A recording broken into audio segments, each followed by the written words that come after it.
Hey guys, welcome back. This is a story about a quirkless and abused. This was Izuku Midoriya, a young boy born without a quirk in the world where power is everything. He longed to be a hero, only to be neglected by his parents and sister. Izuku was just walking home after a day of bullying. While his sister studies in UA, he was suddenly captured and restrained by heroes whom he admired because of a crime he did not commit and was sent to Tartarus, a brutal prison for the worst scum in the world. Izuku lost all hope. But what he didn't know was that the devil was watching. Before we start, thank you for all of the support. Because of you guys we hit 1,000 subscribers in just a month. You guys are the best, and once again thank you for all of the support guys, it really means a lot to me. I hope you guys stay and let us become a much bigger family. Don't forget to subscribe and leave a like. So let's start the movie. Chapter 1. Izuku was walking home from school after a long day of being a training dummy. He was covered in bandages and scars, while his eyes had bags under them. Izuku passed a TV store to see the UA Sports Festival being broadcasted around Japan. His sister, Izuki Midoriya, was at UA, a prestigious school for the ones who want to become a hero. She was currently fighting one of her childhood friend, Shoto Todoroki. Izuku kept on walking, ignoring the crowd's words. Wow. That girl's really good. Yeah, I think her name was Izuki Midoriya. Damn. Her family must be proud. Hey, I know the Midoriyas. Really? What kind of family are they? Oh, they are really kind people. She's an only child, you know.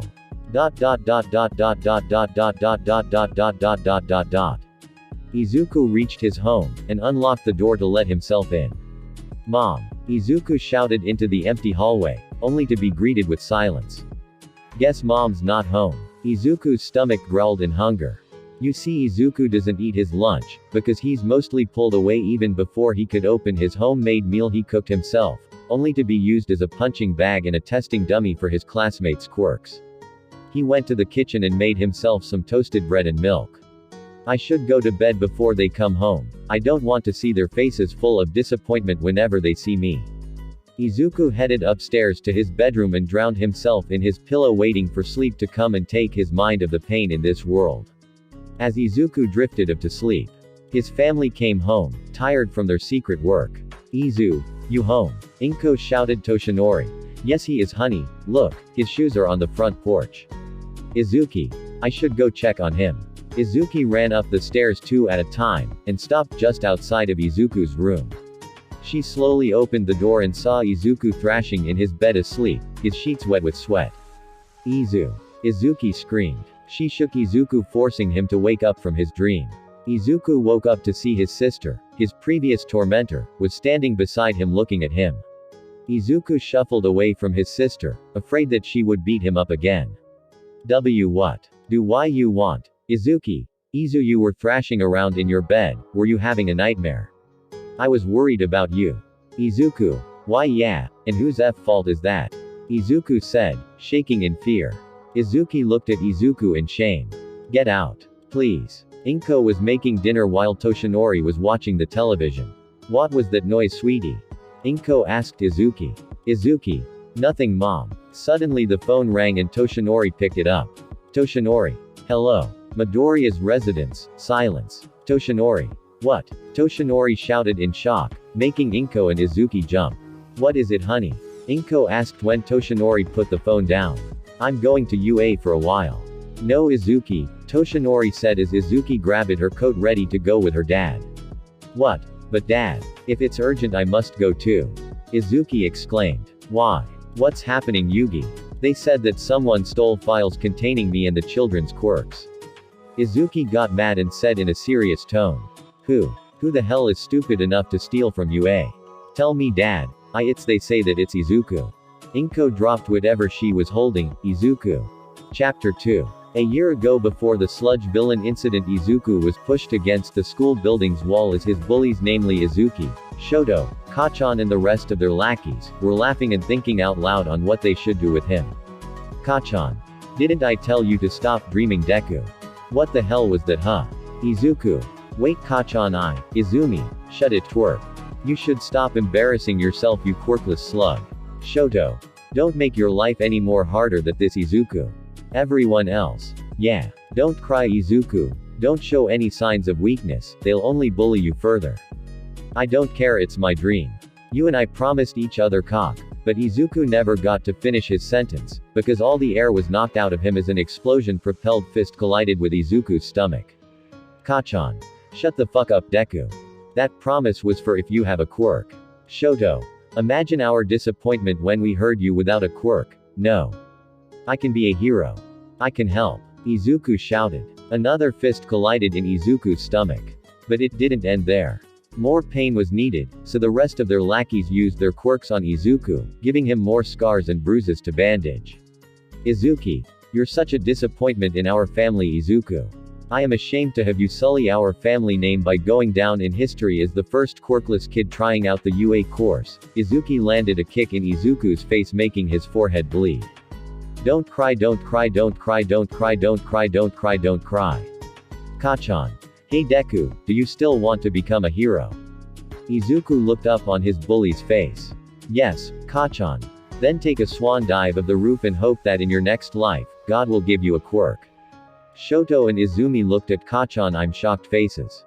Izuku froze. Izuki. Bakugo, I think that's going too far. Kachan. Why the hell do you care? Shoto. I think so too, Bakugo. You shoal. Wait, Deku. Izuku ran away from them. He dashed out of school and hid under an old bridge. Why would they say that? Why wouldn't they? Voice inside Izuku's head spoke. But Izuku knew that the voice was his inner self. No. They're wrong. I will become a hero. Listen to yourself, kid, do you really think that's possible? A sludge was slowly getting closer to the absent-minded Izuku. You're lying. I just have to believe that's the spirit. Hey kid, mind if I borrow your body for a while? Someone spoke behind Izuku. Wah! A liquid-like substance was suddenly trying to force itself inside Izuku's mouth. All Might blew the sludge villain away and kept it inside a water bottle to contain it. Are you alright, young man? All Might said, looking at Izuku for the first time. Shit, it's Izuku, the All Might. That's right. Now that I've given you a signature, I must now leave. Izuku. Wait, Sir All Might, please, I have a question. Shit. Okay, young man, shoot. Izuku. Do you think that a quirkless like me would become a hero someday? Izuku looked at All Might, hopeful. All Might closed his eyes. Sorry, Izuku. But I can't lose you. No. A quirkless can never become a hero. You can never defeat a villain without a quirk, young man, I'm sorry. You should just become a police. All Might cut his sentence short, because of the look on Izuku's face. He looked broken. Izuku took All Might's words for hurt and just gave up. Yeah, those were the good times. Well, time to get ready for school, Izuku said, and he got up and wore his uniform. Another day. Another pain. Chapter 3. Izuku got dressed and didn't even bother to prepare his own lunch. Why would he? He wouldn't even get to eat. Izuku noticed that no one was home.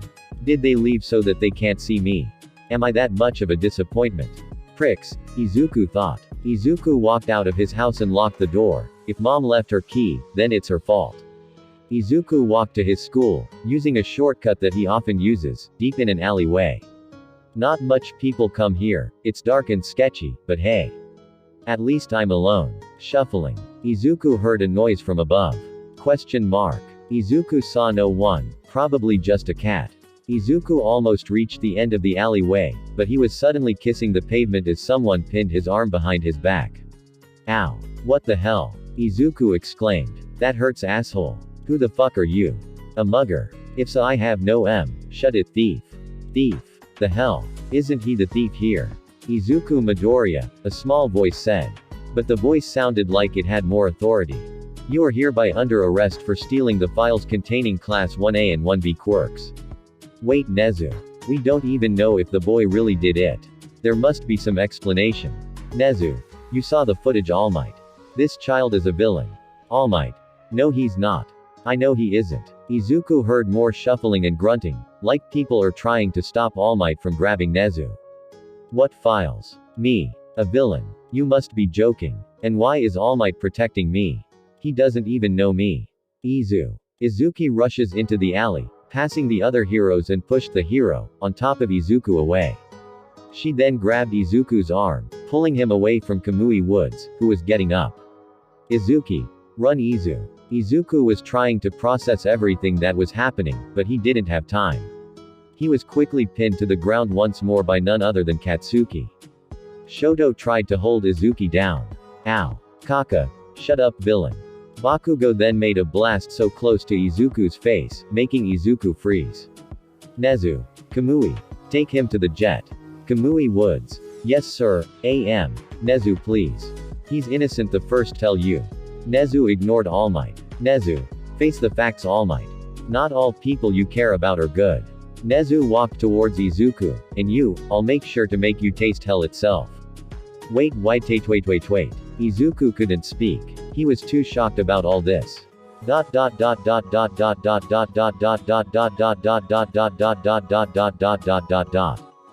the jet, Izuku was silent the whole ride. Afraid of this white rat or bear or whatever. He may be small but he has authority. Why did All Might plead for me? Woods. Why did you do it? Izuku looked up at Kamui Woods. What? Woods. Why did you steal the files? Izuku. I didn't. Nezu. Lies. Listen kid. Nezu leaned over to Izuku. You may be quirkless but that doesn't mean you have to be a villain. Now I'm forced to do this. No. I'm telling you. It wasn't me. Izuku pleaded. But Nezu ignored him. Woods. No point in lying kid. We say you threw the cams. Plus even if you say you didn't do it, then who did? The villains sure as hell don't know you exist. Villains. Why would the villains even think about me? I'm a nobody. Woods and Nezu was silent. They didn't even look at him. Hey. Why would the villains even think about me? I am no one imp. Nezu. Yes you are. Or you were. Izuku. What? Woods. Your father is All Might. Silence. And no. That's not true. Nezu. Kid, do me a favor and shut up. I'm tired from all this fiasco. Woods. Imagine the shame it would have brought All Might and your sister. Good thing though, no one knows you're related to them. And it sticks that way. Izuku cried silently, tears dripping down his cheeks. He's been living a lie his whole life. All he does is smile and endure the pains coming though him, like a steel pipe pumping boiling hot water though its innards. Why? Why? Told you should have just gave up.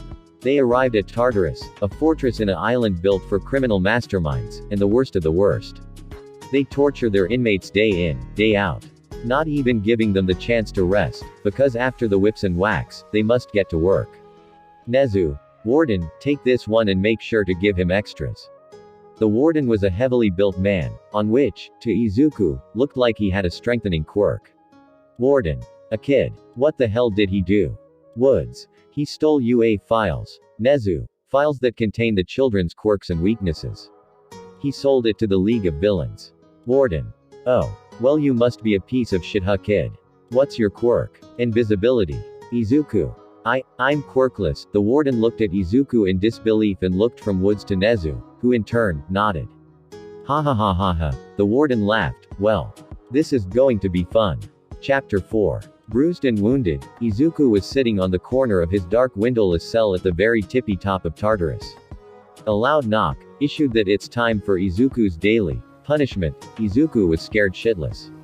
For 12 weeks he's been tortured and used as the inmate's personal punching bag and errand boy. They were the worst. The guards were no good either. They use every single idea they could come up with for Izuku. Rats, boiling water, acid, whips, etc. Every damn day Izuku cries himself to sleep. What's worst was no one even bothered to visit him. What was I even expecting from my own family anyway? Get away from the door and face the wall with your hands behind your head. The warden said. The warden decided from the first week that he would be the one to personally look out for Izuku. The door opened with a creak because from all the rust that accumulated for years, no one even bothered to clean this part of the prison. You ready to have fun, brat? The warden laughed at his little joke. Izuku looked at the warden with blank eyes. Kid's broken. I'm surprised he lasted this long. The warden took Izuku into an unsanitary room. In the center was boiling hot tar. It was hot enough for it to burn through anyone's skin. But of course they were not gonna let this kid die that easily. One of the guards had a healing quirk. All they had to do was plunge Izuku's hand into the tar for 3 seconds, then the guard would use his healing quirk on Izuku. A simple process really. Izuku saw the tar and tried to run away, crying once more, pleading for help from the guards. But of course they ignored him. Wait please. I told you I'm innocent. Izuku screamed out in agony as the warden immediately plunged his hand into the boiling tar. Izuku cried and wailed, his eyes blood red, and his tears are no longer flowing. From all the crying this past 12 weeks, his tears just vanished. All Izuku was, is a husk filled with despair. This went on for several hours, and it ended with Izuku rasping for air as he had a panic attack. Take the kid back to his cell, and make sure he gets back up his feet in an hour. He still has work to do. The warden shouted, after the guards dragged the poor Izuku back into his cell. Izuku kept on wheezing for air as his panic attacks got worse. The guards paid no attention to his wheezing, thinking that the kid was just overreacting. They threw Izuku in his cell, still wheezing, coughing and sweating. Help. Izuku crawled toward his door. Help. Izuku pathetically whispered, out of breath. Then he fainted. Izuku drew his last breath in his cell, with no one caring for him, or even sparing him a second thought. My poor boy, you have fought yet you failed miserably. Time to wake up, young Izuku. Izuku woke up, not in his cell, but in a place in vivid orange and red. Fire surrounded Izuku, but it merely licked him, it doesn't even feel hot. Good day young man, welcome to hell. Izuku looked around and saw an elderly man wearing a tux. He looked old, yet Izuku felt power radiating from him. Who are you? Well, I'm Satan, or Lucifer as you may call it. Izuku was surprised, not because he was in hell, but because of how calm he was. Izuku, why am I in hell? Did I do something bad? Lucifer, haha, no my dear boy. I only brought your soul to hell because me and God has a proposition for you Midoriya. Izuku, proposition. God. But aren't you supposed to hate each other? Lucifer laughed at Izuku's statement. Lucifer, my dear boy, those stories concerning me and God's battle ended centuries ago. I have been pardoned, but he told me to stay in hell, to punish the sinners. Izuku kept silent, so Lucifer continued. You see young man, when a sinner dies, God gives them to me, to be punished. I only release them when they repent. And where do they go? Lucifer. Well, they go back to earth of course, they will be reincarnated, as a new man or woman. The cycle repeats itself every time you see. Izuku. Okay, but why bring me here? I assume you didn't just bring me here to tell me your story. Lucifer laughed and held Izuku's shoulder. Let's take a walk young man. Izuku complied, but hesitantly. Izuku still doesn't know what to make of this man. If he's Satan, then Izuku should be wary. Lucifer. The proposition me and God has for you young Midoriya, is make you my rider. Izuku. Rider. What's that? Lucifer. A rider is someone who takes the souls of the sinners in the mortal realm. A rider is someone who brings pain and fear to those who use brutal force against the innocent. A rider is basically my hound. Lucifer stopped walking and looked at Midoriya in the eyes. Lucifer. A rider is a hero, young Izuku, a hero who destroys the evil and corrupt. Would you become my rider Izuku? Chapter 5. Would you become my rider? Lucifer said these words while looking at Izuku's eyes. He may be the devil, but Izuku remembered something from the Bible. Even though Satan is called evil incarnate, he never tells a lie, only loopholes. What's the consequences if I accept being your rider, Sir Morningstar? None. You are free to do anything you want. You're free young man. Izuku was confused at this point. Not only did the devil offer him power, the devil offered him freedoms without consequences. But, isn't there any loopholes or punishments? Lucifer. Nope. Well yes actually. Thanks for reminding me. Izuku swallowed. He prepared himself for the things that Lucifer might say. Lucifer. You would only be able to kill those who have sinned greatly and cause immense pain to those who have sinned the lesser sin. Lucifer looked up at Izuku, only to see him with a wide-eyed face, shocked. Lucifer laughed at Izuku. Lucifer. My boy. You really are quite amusing, now do you accept? Lucifer held his hand out for Izuku to take. Izuku breathed in and out, then grabbed the hand, sealing the deal. Lucifer. Wonderful, now let me explain your power young one. The flames of hell they burn those who have sinned, and can purify those who truly feel that they have wronged, therefore making this flame, on with redemption. Cursed flames. The green cursed flames will only activate once you're near someone who have earned their place in the deepest parts of hell. It won't hurt those who can still change, but this flame will cause immense pain before killing the said perpetrator. Penance stare. With this you can take the soul and power of anyone you like, killing them in the process after causing them immense pain. Summon. This lastly is the skill that summons a ride that suits you, either let it be a horse, a car, or a motorcycle. I suggest motorcycle, young Izuku. And this are all of it. Are you satisfied? Lucifer finished. While Izuku looked dumbstruck. He got all those power fitting for a hero. He could summon flames that will only hurt the villains. Lucifer. Not exactly, young Midoriya. Everyone sinned, so you will cause them pain if you neglect using your power. Izuku. You can read my mind. Lucifer. Always have been. Izuku went red with embarrassment. Lucifer heard all of those horrible things he said, but acted like he didn't even know. Lucifer. A bit of warning, my boy. The process of turning into a rider is painful. Flames will engulf your body, burning you down to the bone, literally. Izuku. Yes sir, but can I have a weapon, sir? Lucifer. Lucifer thought for a while, then he whistled. The ground shook as loud bangs and thumps Hugo's louder and closer to them. Lucifer. Well, young Izuku, the weapon I chose for you would be the chains of hell, but I decided to give you something special.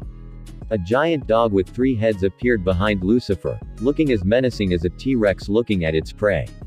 Stand down, Cerberus, he's not your prey. Lucifer grabbed the chains around the dog's collar. It looks rusty and old, weak looking, really. Lucifer. This chain is special. This holds thousands of souls that has sinned. It's perfect for the first rider in this universe. Izuku. Universe. But Lucifer was already wrapping the chains around Izuku's left arm, imprinting itself like a tattoo. He did the same for his rider too. Lucifer. When you transform, these chains will come out and act like your third and fourth arms. Izuku. But how do I activate your power? Lucifer. Your power, Izuku, and to activate it you just have to will it. You try. Lucifer backed away from Izuku. Izuku closed his eyes and willed himself to become a rider. Rider, become a rider, and save the innocent while I burn the sinners. As you wish. Izuku suddenly fell on all fours as he felt his body burning from the inside. The temperature was increasing. Izuku saw his skin turn red and his vision got blurry. Aarrrgghh, Izuku screamed. He screamed like there was no tomorrow. Izuku burst into flame as his chains wrap around him. Lucifer. Oh boy, looks like this boy has something stuck in his mind, he's losing control. The newly made rider stood up and used his emerald green flames to cover himself, itself, and it disappeared. Lucifer looked up and sighed. I hope that boy can control his emotions, Lord. Back in the mortal realm, the students of Class 1A were chattering and making jokes with their friends as they enter USJ, ready for a day of training. But of course we all know what happens. Kurogiri was about to separate the children, as Shigaraki was screaming about killing All Might. Shigaraki. Where's All Might? Aizawa. He's not here, villain. Shigaraki. Well, I guess I'm going to have to kill a couple of childrens to get his attention, eh? Shigaraki laughed. Nomu. Shigaraki shouted, as a bird-headed muscular humanoid entity emerged from the portal. Kill them, Shigaraki ordered. Nomu rushes at Aizawa at an unbelievable speed, punching him in the face, sending him crashing into the stairs, but Nomu didn't end there. Nomu relentlessly rushed at Aizawa, beating him and throwing him like a sock puppet. 13 tried to help but was confronted by Kurogiri. 13 tried to fight Kurogiri with her quirk, but of course, her quirk backfired on herself, ripping her suit from behind, and immobilizing her. The students were afraid. Lita was gone, trying to get to U.A. as fast as he can to alert the teachers and heroes. Bakugo was held back by Momo, preventing him from killing himself by trying to help Aizawa. What should we do? We can't leave the others, Izuki said as she saw Mineta and Tsuyu getting cornered by villains in the boat area. Aizawa was at wit's end. All Might appeared, but his time was almost up. He can't fight with Q exposing himself. He just watched Aizawa getting beaten to a pulp. Nomu was about to land the killing punch, when the ground between Nomu and Aizawa burst into emerald green flames, and a skeleton wearing a black trench coat with spikes sprouting from the coat's shoulders and his gloves. Chains wrapped around the skeleton while it emitted a deep laugh. The flames dispersed and the skeleton looked at Nomu and pointed. You abomination. Chapter 6. Everyone went silent. This thing that appeared between the Nomu and Aizawa didn't look particularly human. What the hell? Shigaraki said, in a fearful tone. Surely, this thing is not an ally. The newly born rider then started to walk towards the Nomu, melting the ground on his wake. Shigaraki, sensing danger, said, "Nomu, kill the thing." Nomu lunged at the rider, trying to grab its head for a quick death, but failed. The rider dodged at astonishing speeds, and punched the Nomu in the guts, sending it flying in the opposite direction. Shigaraki. What? The rider looked at Shigaraki and said, "Man, chilled, you are next." Shigaraki shivered as the rider walked slowly towards Shigaraki. Kurogiri, seeing Shigaraki frozen with fear, quickly made a warp gate in front of the rider, but he merely phased through, as if the gate wasn't even there. Once a rider picks a target, it never lets it escape, for as long as his flame burns. Kurogiri. Nomu. Protect Shigaraki. A loud bang ensued from the other side of USJ, and the rider was sent flying.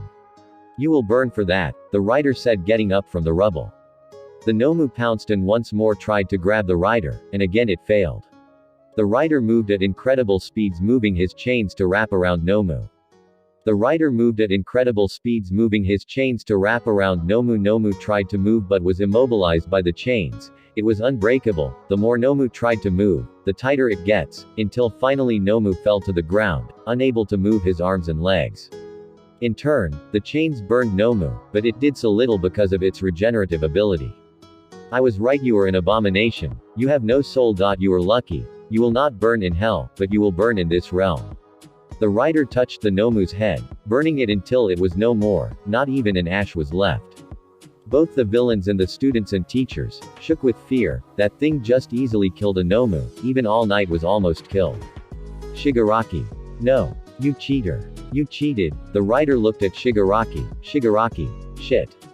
Kurogiri, get us out of here. The rider was walking towards Shigaraki and he was running towards Kurogiri, scared out of his wits. Shigaraki. I'll get you next time, skeleton. And with that, him and the rest of the league disappeared. So Rider looked for other sinners in close proximity, and there was All Might. He was the closest sinner, and the next ones are the children. Sinners, they're all sinners. All Might tried to get up, but he can't move without exposing his weakest form. The rider was very near All Might when it stopped. The flames turned blue, and it started to move ever so slowly. Almost cautiously. It reached out its hands as his flames turned blue mixed with a hint of green. It was almost lovingly trying to reach out to All Might, but it was stopped with a bullet going through his hand. The rider snapped out of it, and the red flames burned once more, but only this time, it burned more ravagely. Everyone looked at the entrance and saw Lita with the reinforcements wide-eyed at the burning skeleton in front of them. Sniped started to shoot rapidly. Each bullet went through the rider arms and legs. If it was human, then it would already be immobilized. But this is the Devil's Hound we're talking about. Snipe stopped shooting when he heard a loud rev of a motorcycle right outside the entrance. He and the heroes turned around too late and got hit by a flaming motorcycle speeding toward the rider. The rider wrapped its chains around his arm and got on the motorcycle laughing, "See you next time, sinners." And with that he does off through the Colosseum wall, leaving a trail of fire. It left everyone frozen on the spot. What the hell did they just witness? Chapter 7. The streets of Musudafu, Japan, was in chaos. The civilians said to the heroes that a vigilante with a fire quirk much like Endeavor was killing villains, down from petty thieves to murderers. The streets burst into flames as a burning man on a speeding motorcycle drove around the city, stopping only to kill. According to eyewitnesses, the individual appears to be covered in flames, much like Endeavor, but be warned, 45 people has died from this person and their ways of death is still unexplainable. We think that the said individual has two quirks, and that is the flame quirk and the other is a quirk that kills you instantly. We don't know how, but citizens, stay on your guard. The policeman said to the reporters, but of course, the reporters wanted more information. "Sir, rumor says that the burning vigilante appeared first in the USJ incident," one reporter said. And with that all of the reporters repeated the question to the poor policeman, while he tried to get away.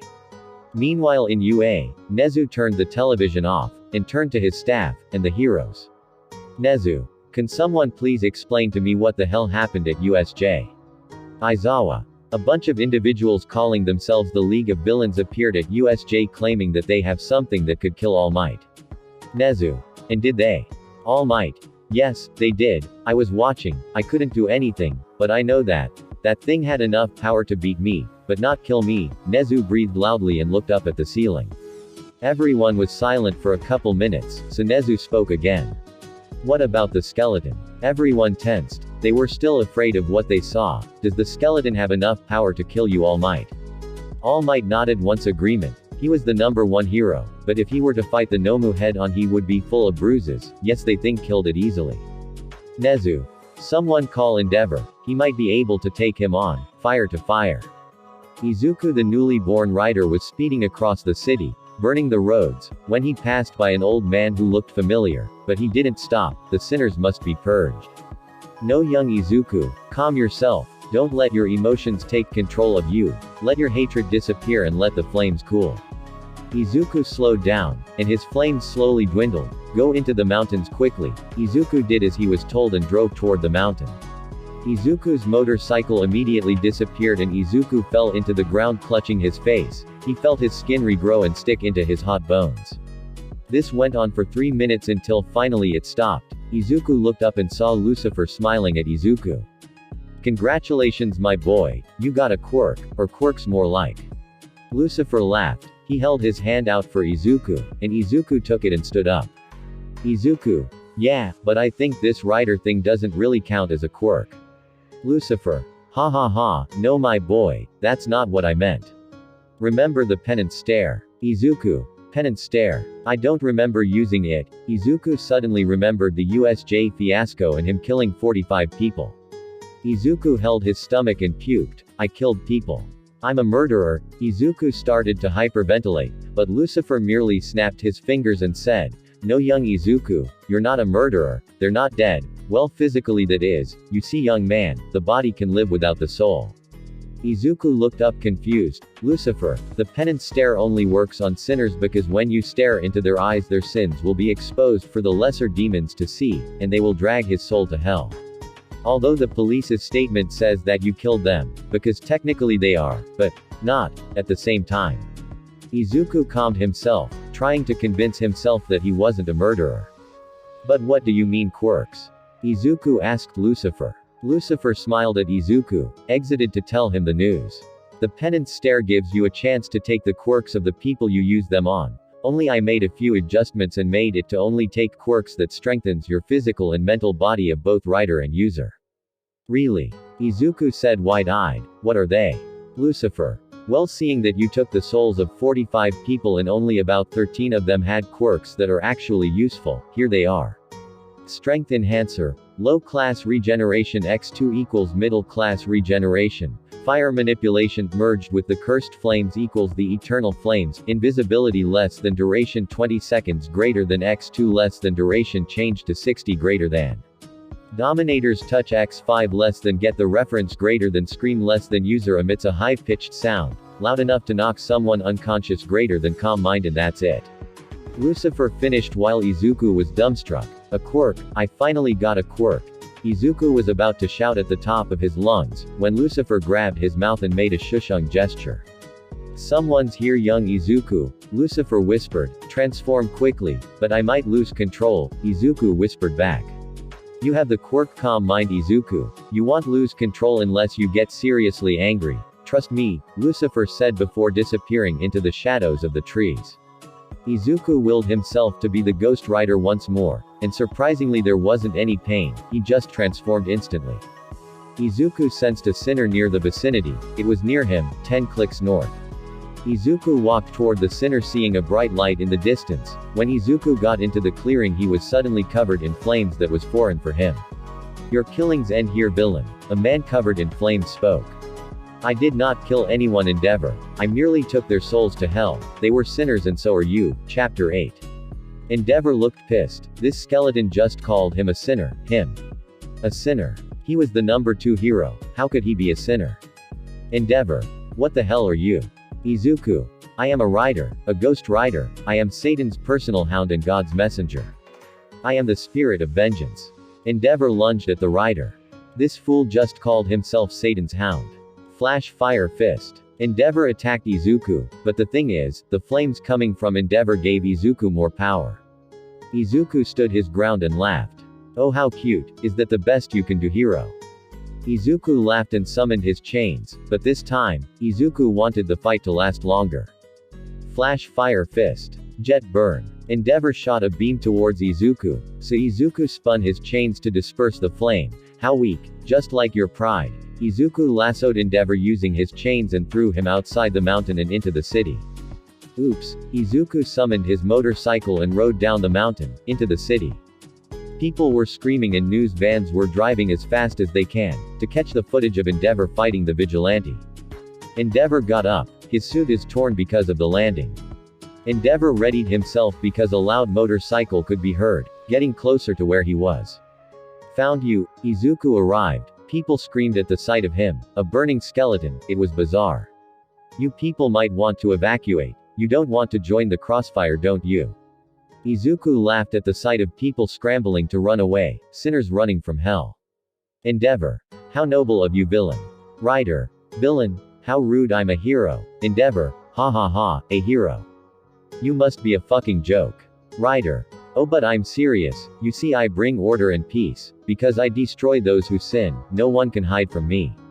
Unlike you, you call yourself a hero, but tell me, does your family see you as a hero? Endeavor. Izuku laughed out loud. He knew that they were being watched by the whole of Japan. Endeavor got nervous. Endeavor. Yes. My family does see me as a hero. Rider. Oh, really now? I must be mistaken then. So it wasn't you who sent your wife into the mental hospital by force. So it wasn't you who gave you children hell because they did not meet your expectations. It wasn't you who made the perfect breed to become the #1 hero. Let's ask Shoto Todoroki, shall we? Endeavor. No. You will not bring my children any harm. Prominence burn. Rider. Oh, really now? I must be mistaken then. So it wasn't you who sent your wife into the mental hospital by force. So it wasn't you who gave you children hell because they did not meet your expectations. It wasn't you who made the perfect breed. Endeavor destroyed everything in front of him within a 3-mile radius. Everything was caught on camera. Endeavor destroyed half the city. Surely the villain didn't survive that. Meanwhile at UA, Izumi, Shoto, and Bakugo, were in the living room of their dorm talking about the USJ incident.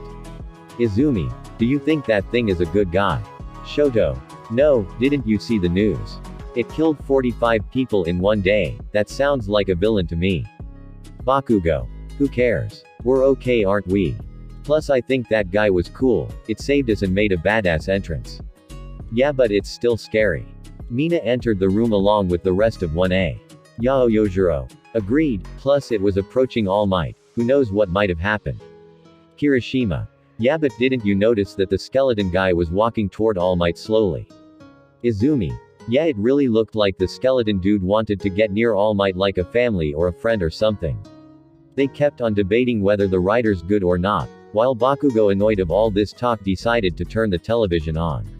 Oh, but I'm serious. You see, I bring order and peace. Because I destroy those who sin, no one can hide from me. Unlike you, you call yourself a hero, but tell me, does your family see you as a hero? Endeavor. Everyone stopped their debate and looked at the television. There he was, the skeleton, talking with Endeavor. And it looks like they are fighting. Shoto kept staring at the screen, until the writer said Shoto's name. They all looked at Shoto, but Shoto was stuck facing the screen. Does that mean that the skeleton would be coming for him next? Shoto tore his eyes away from the television, only to meet screams, what? Bakugo ran towards Shoto to grab him, but Shoto felt a tug behind his shirt, then he was gone. Less than back at the fight, greater than, no. You will not bring my children any harm. Prominence burn. Endeavor thought he did it, he killed the bastard. Rider. Ha ha ha, that was quite the fire show, right, Shoto? The smoke cleared and Endeavor's world fell. There he was, this so-called rider, unharmed, holding his son Shoto Todoroki by the neck. How? What the hell? Izuku faced the camera, which made the reporters shit themselves, and said, come on now, Shoto, tell the whole of Japan, what kind of a sinner your father really is. Chapter 9. Izuku willed the chains to wrap around Shoto and Endeavor stood there, thinking how he got his son. Todoroki struggled to break free, but Izuku ignored him. He can't break free anyway. Rider. Now Endeavor, tell everyone your sins, or would you want your son to do it for you instead? Now you wouldn't like that, would you? Endeavor didn't know what to do. If he attacks, his son would get hurt and ruin his reputation. Endeavor's son appeared seemingly out of thin air. We are now wondering what Endeavor would do, the reporter said, to the viewers. All of Japan is holding their breath. This skeleton is playing with the number 2 hero. What will happen to the others if they were to try and stop him? Writer. Well, speak. Endeavor. I don't know what you're talking about. Writer. You didn't know. Ha ha ha ha ha ha. Well then take a seat, Endeavor. Well, let your son talk for you, Endeavor. No. Izuku used the Dominator's touch quirk on Endeavor to make fall down on his knees. Stay silent, old man. Now Shoto, if you please, but Shoto stayed silent. Shoto, I will get angry, you know, and I know that you hate your father, so this is your punishment too. Now talk. Izuku said the last sentence, looking into Shoto's eyes. Talk. Izuku said the last sentence, looking into Shoto's eyes. Speak from the heart. Izuku backed away from Shoto. Endeavor, now son, run. But Shoto stayed immobile. Shoto. Endeavor screamed again, but Shoto just looked at him with blank eyes. Reporter. The son of Endeavor is just standing there, and Endeavor is kneeling on the ground. Who is this villain? And what does he want? Izuku. Look at the cameras, Shoto. ... In Nezu, All Might, Aizawa and the other heroes looked at the television hoping for good news, but for the past 30 minutes, all they see is Endeavor losing, and his son held captive. Nezu. Shit, everyone ate Endeavor. Aizawa. What can we do? He played with Endeavor and he killed a Nomu that can rival All Might, with ease. Nezu. Yes, but we must try. All Might. I'll go on ahead, you guys try to catch up. Nezu. Careful, he's dangerous. Back at the fight, Shoto. Endeavor, my father didn't love my mother. Her family sold her to him. He married her only to make someone who can wield 2 quirks. Me. At first when my siblings were born, he neglected them, seeing them as a failed product. Until finally, I was born. Ever since I could use my quirk at the age of 4, my father has trained me to be number 1. My mother hated it, she told him to stop, but of course, father didn't care. Mother lost control one day and splashed water on my left face, my father's side. She apologized to me, but my father paid money and forced her to be put in the mental hospital. My brother Tuya Todoroki left home. We don't know what happened to him. He might be dead for all he cares, but no. All he wants is to surpass All Might. Shoto finished, and everyone went silent. Both the heroes and villains couldn't believe their ears. Except a villain named Dabi. He knew what kind of scum Endeavor really is. And the other one is Izuku. He smiled at the confession. He bent over, close to Endeavor's ear and whispered, "Congratulations, you have been repented." Endeavor thrashed wildly, "Come back here, you piece of shit." Final flash. Hell Spider. Prominence burn. Nothing came out. His quirk was nullified by Izuku. One of the benefits of Penance Stare, your soul becomes unstable, making you quirkless. Now, Shoto, it's your turn. Izuku snapped his fingers and Shoto was back from the trance. Shoto. What did you do to me? Writer. I brought out your desire to see your father fall. But enough about him, it's your turn. Remember Izuku Midoriya. Shoto and back at Ue Izumi and Bitch Bakugo, gasped. Shoto. What about him? Writer. Oh, you'll know soon, but first I have to go now. I smell scum in the air. Get away from Todoroki. All Might screamed, dropping from the sky, cracking the ground. You will not hurt this boy, villain. Writer. Hurt. Villain. That very rude coming from you, Toshinori. All Might. How do you know me? Writer. Izuku told me, just last night in the afterlife. All Might moved extremely fast and actually grabbed Izuku by the collar. What do you mean? All Might screamed out loud, his body shaking with anger. This thing just said his little boy Izuku was in the afterlife. Writer. He's dead, Toshinori. He died alone yesterday. He died because of the torture and pain he endured for many years. All Might. You lie. Writer. If I ain't. All Might. If you're not lying, then I will kill the ones who tortured him myself. Writer just laughed. All Might. What's so funny? Writer. Oh, nothing, because the guard didn't kill the boy, Toshinori.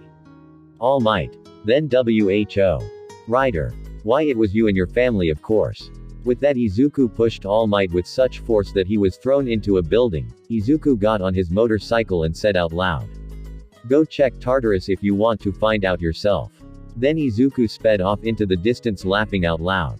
Reporter. All Might has a son. How come we didn't know about that? Izumi, you have a brother. And what does he mean Tartarus? Tsuyu asked Izumi. But Izumi had tears in her eyes. Her brother. Dead. That can't be. Chapter 10. All Might. What happened? Where did he go? The heroes ask, as they arrive on the battlefield, much too late. Endeavor didn't move. His quirk was back but his reputation is ruined, and hearing his faults coming from his son made him realize what kind of a piece of shit father he really is. Nezu. All Might, are you okay? All Might didn't say anything, he just stood there shaking, his smile gone and the glint of his blue eyes disappeared. Nezu. Well, it appears he escaped. You heroes search the area for casualties, and All Might your time is almost up. Nezu went to grab All Might's shirt to get him out of his trance, but All Might grabbed Nezu instead and pulled him close. Where's my son Nezu? All Might said in a dangerous whisper, but the heroes heard and turned around to see All Might's usually smiling face contorted in anger. Nezu was scared. Let me go and I. All Might's. God damn it Nezu, what did you do to my son? The heroes were scared of All Might, and so was the rest of Japan. It was all filmed and broadcasted live. I didn't do anything Toshinori. I just gave him to the guard in Tartarus, Nezu replied. Tartarus. You didn't say anything about sending my son to Tartarus Nezu. Nezu struggled, when finally All Might let go of Nezu. A huge gust of wind appeared as All Might jumped up into the sky and flew towards the direction of Tartarus. Nezu scrambled up and called the warden. Nezu, hello. Warden, where's Izuku? Warden. Oh hey there Nezu. Who's Izuku? Nezu. The kid. The kid that I sent to Tartarus. Where's the kid? Warden. Oh, the kid died last night, the guards said. The kid had a panic attack and couldn't breathe. Nezu dropped the phone. What has he done? Nezu dropped to his knees and started to sweat profusely. Aizawa. Nezu, what's wrong? Nezu. The kid, Aizawa. So it's true then the kid's dead. The reporters went crazy. They just witnessed 3 surprising events. One is the skeleton naming himself the Ghost Rider defeated the number 2 hero easily. 2 is when his son Shoto told everyone his sins. And now the number 1 hero, the one who smiles even in the face of a villain, became distressed. Ue Bakugo has his hand up, his face covering it from the rest of the class. Izumi on the other hand, was crying non-stop. Izumi, let her be. Kirishima stopped Lita. They wanted answers but now's not the time. We can ask next time. All Might arrived in the island where Tartarus was built. He fell with a crash, the guard thinking it was a villain readied their weapons. All Might. Where's my son? Guards. All Might. Oh my god. Can I have your autograph? All Might glared at the guard almost shit himself. I'll ask again, where's my son? Wait I don't know what you're talking about. I'll call the warden, he knows everyone, the guard said in a frightened voice. He ran off into Tartarus, while All Might waited. His smile turned into a grimace. Warden, All Might said when the warden got out. Warden, All Might said when the warden got out. Warden. All Might, what brings you here? All Might. You know why I'm here. Warden. The boy, well he died. All Might didn't move or even flinch, he just asked, where's the body? I'm going to bury him properly. The warden pointed towards the backside of Tartarus, where they usually bury the dead inmates. Warden, just so you know, when you and your men are in trouble, I won't help you, All Might said leaving the warden. He saw Izuku's body, covered in cloth near a newly dug grave. All Might picked up Izuku's body and hugged him. My boy, I'm sorry. I'm a bad father. I never should have left you, neglected you. I only wanted to protect you, All Might cried. He only stopped when Nezu arrived on plane. Let's go Toshinori, Nezu said. I'll continue to work in you, but not for you, for my daughter. Nezu nodded and led All Might into the jet. How I had hoped to see you smile again. Chapter 11. The crime rate decreased exponentially by 90% in Japan for the past 3 days. Criminals and villains are scared of this Ghost Rider, and are not taking their chances, exposing themselves out in the open like that, but either way. Everything was normal. It was a sunny day, yesterday, as Izuku watched from afar, as his family buried his mortal shell, 6 feet under. His father All Might didn't even bother to disguise himself. Surprisingly, there were no reporters or even paparazzi located in the vicinity. The only people who attended his funeral were his mother, father, sister, Bakabich, Shoto, and the rest of Class 1A. Izumi was crying her eyes out, and so was his mother. All Might was silent, he wasn't crying. But Izuku knew that All Might's world fell. Izuku was surprised to see his sister crying, it was sincere. Something Izuku didn't even know she could do. You do care for me, huh sis? If only you showed that to me years ago. Izuku walked away, into the shadows. Settle down, I have an announcement to say. Aizawa entered the classroom. As you know, All Might is, going through something, so he won't be joining us in our training camp. Class 1A just shrugged. They knew what was wrong, they were there in the funeral. Lita shot up, raising his hand, but sir, who will be with us on our camping trip?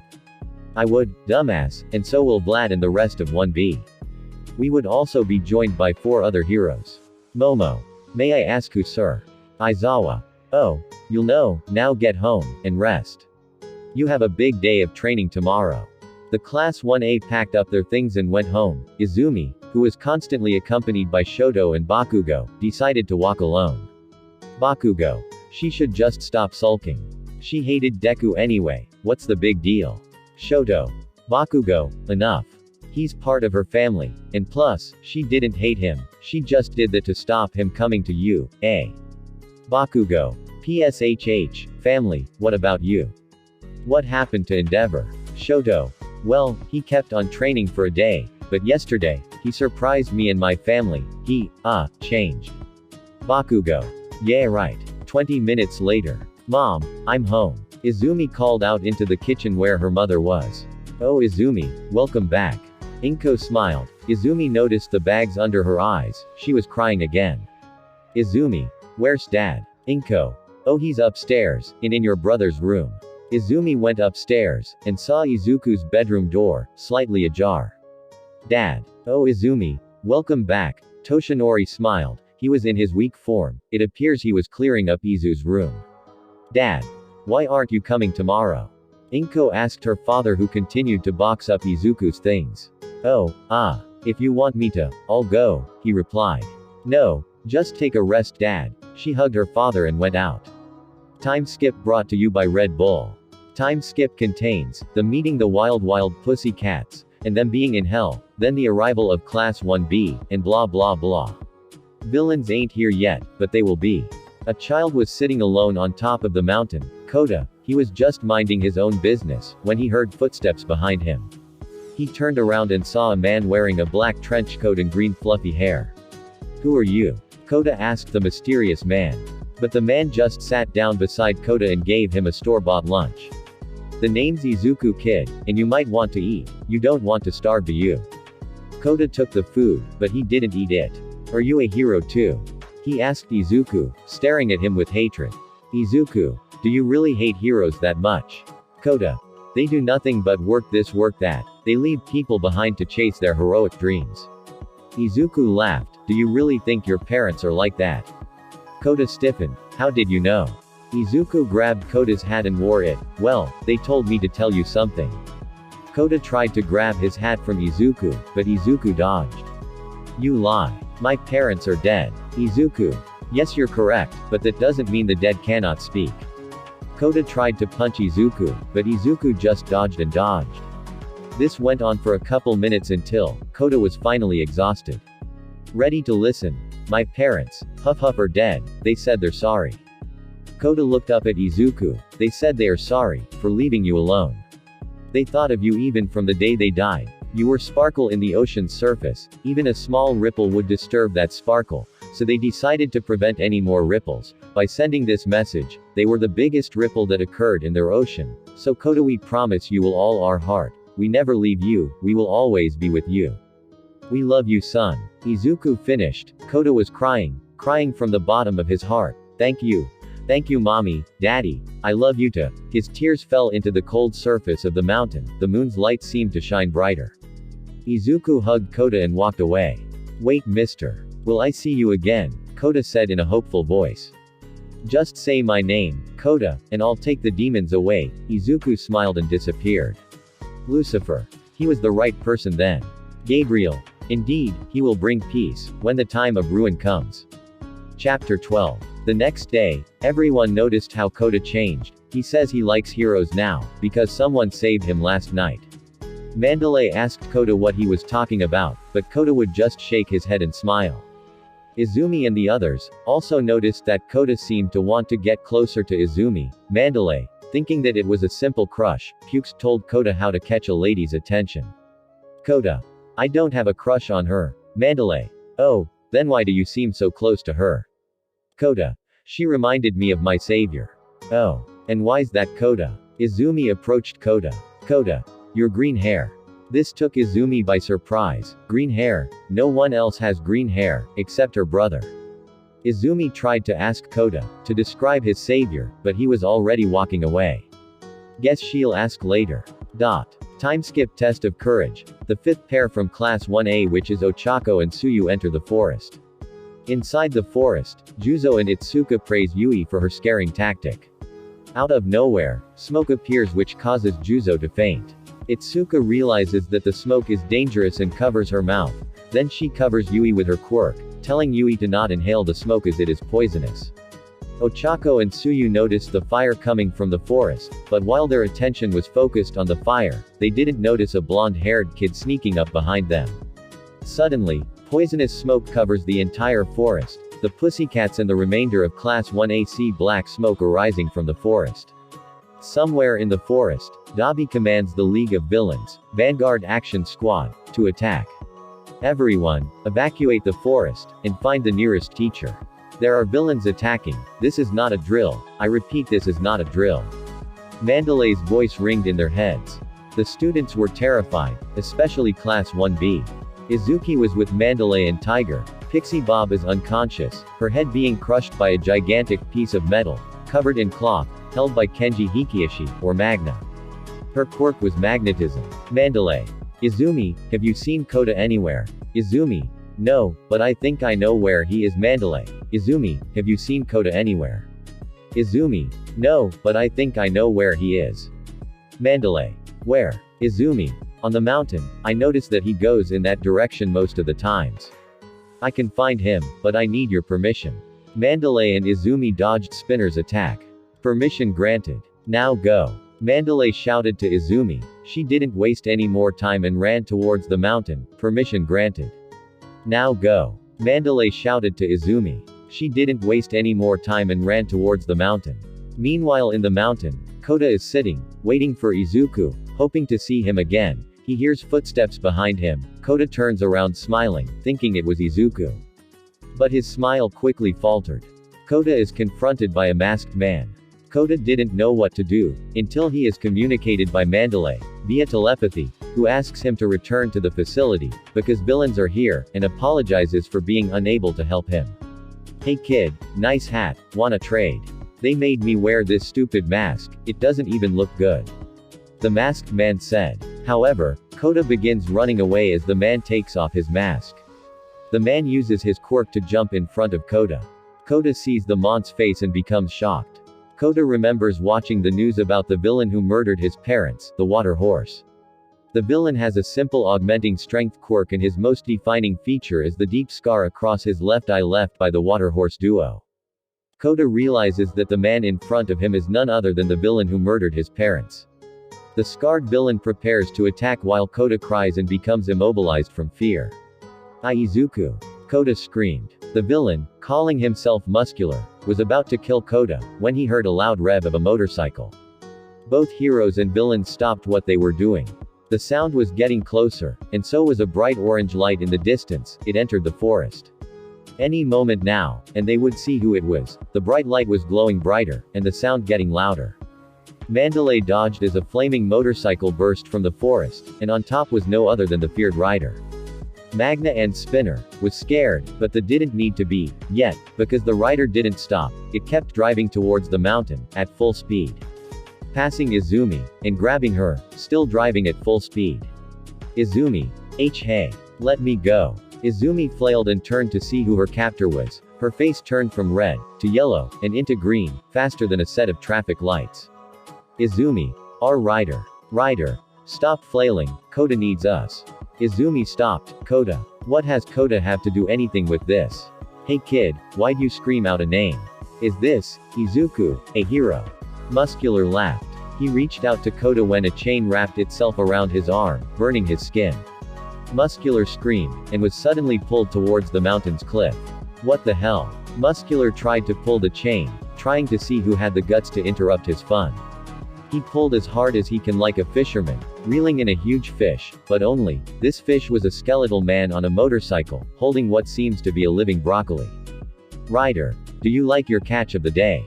Muscular. Chapter 13. Izuku threw Izumi towards Kota and said, "Hey kid, follow her, she's competent enough to save both your lives, from these petty villains." Izumi got up and grabbed Kota, putting him over her shoulders, and ran away.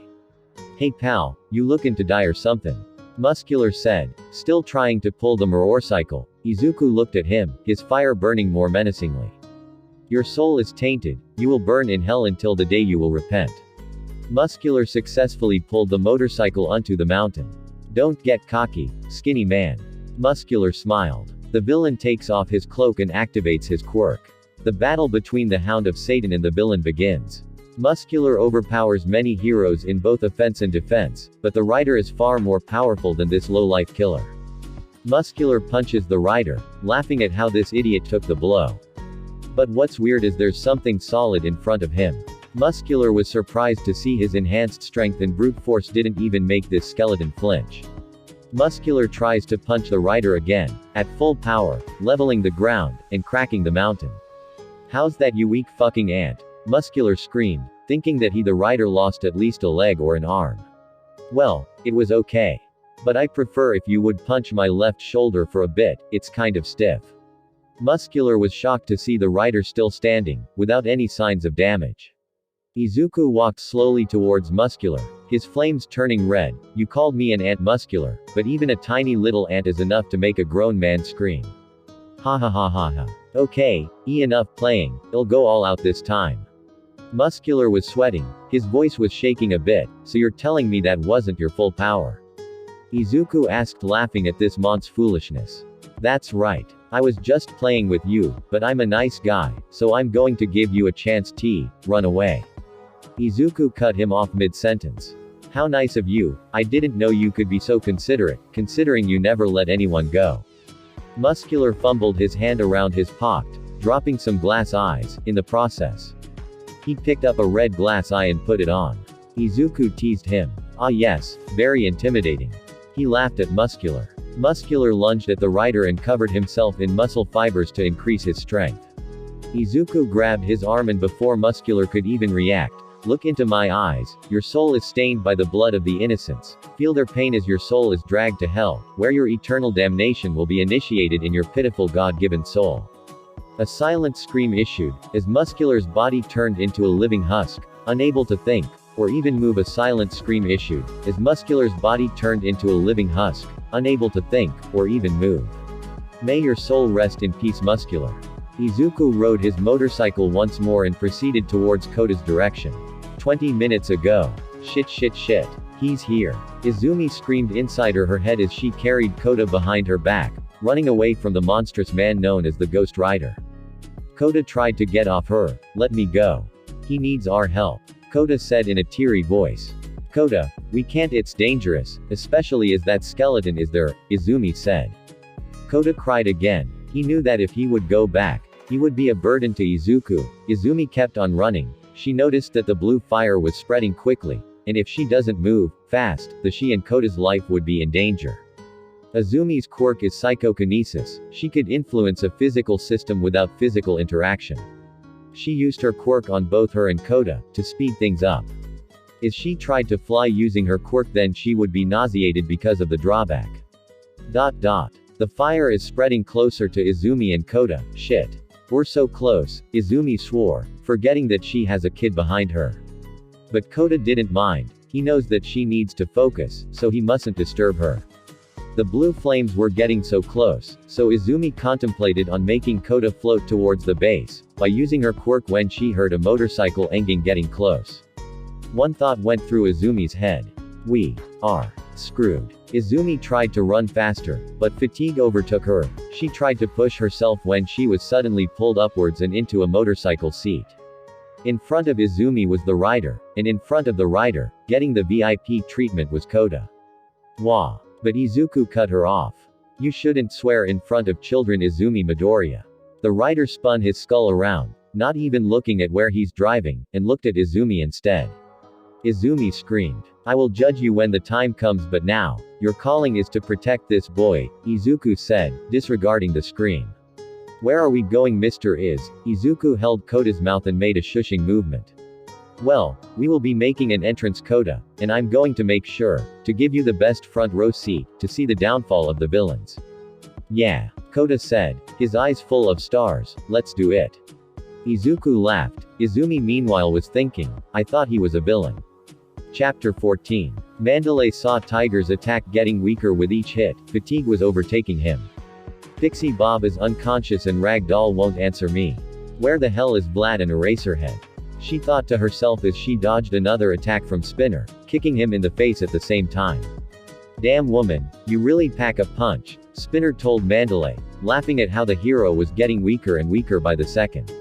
Let's end this. Magna. Spinner shouted to his companion, who nodded and used her quirk on Mandalay, making her float towards Spinner, who was pointing his sword, ready to slice the hero the moment she enters his kill zone. Tiger tried to run towards Mandalay but was stopped by Magna, laughing at his actions to save his partner. Mandalay closed her eyes, bracing for the impact when she felt something wrapping around her leg, and was suddenly pulled in the opposite direction. Mandalay opened her eyes, just to close them again as she saw a skeleton on top of a motorbike pulling her with his hand outstretched. She felt herself being held by bony fingers, but strangely, it felt gentle. She mustered up her courage to open her eyes, and saw a skull an inch away from her face. She screamed into the night, and the students inside the forest thought she had died. Izuku dropped her with a thud on the ground. Mandalay tried to get up only to be pushed down by Izumi and Kota. Why, Kota? She hugged Kota, while Izumi was telling her to rest. You ruined a great entrance, Miss Mandalay. Kota was really looking forward to it, Izuku said, wrapping his chains around his arm once more. Mandalay tried to say thank you, but she just stuttered, Tita, save your breath, you're gonna need it. Your job isn't over, hero. There are students trapped inside the forest, I need you to find them. Mandalay nodded and told Izumi to take care of Kota while she finds her classmates. Now then, let's start the purge. Izuku took a step forwards, sensing the sins of Spinner and Magna. Shit, what should we do? We should retreat for now, we can't take him. Magna and Spinner ran in the other direction, into the forest, headed towards their pickup point. Izuku followed on foot, thinking on how stupid they were for thinking that they can run from him. A Class 1B student was walking alone in the forest, having met a Class 1A with a bird's head. She ran because he told her to, and he looked unstable. She heard shuffling behind her and turned around to see two figures, running deep into the forest. She thought it was students, so she tried to call out to them to stop, emphasize the tried. Because she barely even spoke when she felt a hand close upon her mouth, accompanied with a bright light. It was warm and it felt skeletal. Shish, don't ruin the fun, a hoarse voice said behind her. She felt scared. She put two and two together and figured that the one behind her was the infamous rider. She felt tears on her eyes when, don't cry, I won't hurt someone who made very little sin. Your kind is rare, what's your name? Izuku asked her softly, as to not startle her. I Abara, my name's Abara Shiozaki. Abara replied. Well Abara. Turn around and don't stop walking. You will then reach a clearing, and in there you will meet Tiger, and a Class 1A student. Izuku let her go and walked away. Abara turned around and was about to walk away, but her beliefs made her do otherwise. She believed that even villains deserve mercy. She did something that she thought she might regret. She followed the rider deep into the forest, keeping silent as to not alarm him. I just hope that she won't be a bother. Chapter 15. Let's get out of here. Donnie. Spinner said, coming out of the forest with Magnet on his tail. What's wrong? Do you have the target? Dabi asked calmly. Spinner passed him, telling Kurogiri to open the portal fast. What the hell happened? What shook him? Dabi asked Magna, who was out of breath. The rider, he's here. Magna said to Dabi, who went wide-eyed. Kurogiri. We have to go. Not until we acquire the target. Kurogiri said calmly. God damn it. Screw the mission. We will die if we stay here. Spinner screamed at Kurogiri, who remained unfazed. He calmly said to wait for the others. Spinner swore under his breath, while Magna sunk on the ground, exhausted. Dabi went into the forest, to look for the others and the target. The faster they get out of here the better. But what they don't know was that a figure with an extinguished flame, still a skeleton, has to not make a certain someone behind him, aware of who he truly is. Meanwhile, Shoto engages in combat with the restrained villain known as Moonfish using his ice to block the villain's teeth-enlarging quirk. Moonfish proves to be highly skilled, being able to break through Shoto's ice and nearly hit Bakugo with one of his teeth, only to be intercepted by Shoto's ice.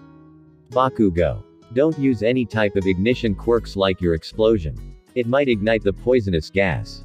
Shoto warns Bakugo, afraid of causing more chaos. Much to Katsuki's annoyance, Shoto was right, he would just make things worse with his quirk, he was a sitting duck. Moonfish continues breaking through Shoto's ice defenses with his teeth-enlarging quirk while also using his teeth to maneuver himself around.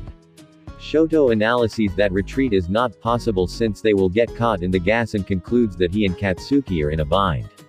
Out of nowhere, a giant shadow claw was about to attack Bakugo, when Mezzo appears out of nowhere and grabs Bakugo, pleading for one of them to make a small source of light, just bright enough to calm Dark Shadow down.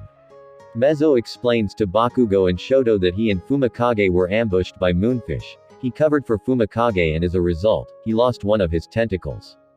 Consequently, the ambush caused Fumikage to lose control of his quirk that he was desperately trying to keep under control, Dark Shadow. But while I was distracted, I didn't notice the villain was going in your direction. Hearing your loud voice, no doubt, Shoto, Bakugo and Mezzo turn their attention to Fumikage. Fumikage has been restrained by Dark Shadow, who is now larger and more ferocious due to the power of darkness. The empowered and berserk Dark Shadow begins taking control of Fumikage's body. Struggling, he pleaded for them to run away. Shoto, noticing that the gas was disappearing, he prepared a small fire around his left arm, but Bakugo stopped him. Dark Shadow suddenly used one of its enormous claw to crush Moonfish, destroying Moonfish's teeth. Shoto and Katsuki are surprised at what transpired. Dark Shadow throws the incapacitated Moonfish aside. With Moonfish defeated, Katsuki and Shoto manage to get close to Fumikage and use their quirks, which calms down Dark Shadow. Dark Shadow reduces in size and retracts back into Fumikage, allowing Fumikage to return to normal. Shoto was about to high-five Bakugo when he disappeared. Bakugo. Shoto shouted into the forest. He hears a laughter from above the trees and looked up to see a masked man holding a bright blue pebble. Target acquired. Somewhere in the forest at the rendezvous point, Dabi with Twice and Toga have heard Mr. Compress's report. Dabi notes that their only action now is to wait for their fellow villains. However, Dabi states that there is no gas in the air, or even tremors in the ground. We're the only ones left, the others are not coming, we need to go. Kurogiri. Dabi turned around to see Kurogiri on the ground, with a skeleton standing over him. The world seemed to slow down for the villains as the skeleton lit up and used its chains to wrap around Twice's throat. In another part of the forest, Yosetsu is carrying an injured Momo with him while running away from the Vanguard Action Squad's Nomu. The Nomu cuts several trees down with its multiple weapon arms consisting of chainsaws, drills, and hammers to get to Yosetsu. The Nomu reaches him and is about to attack Yosetsu with one of its weapon arms.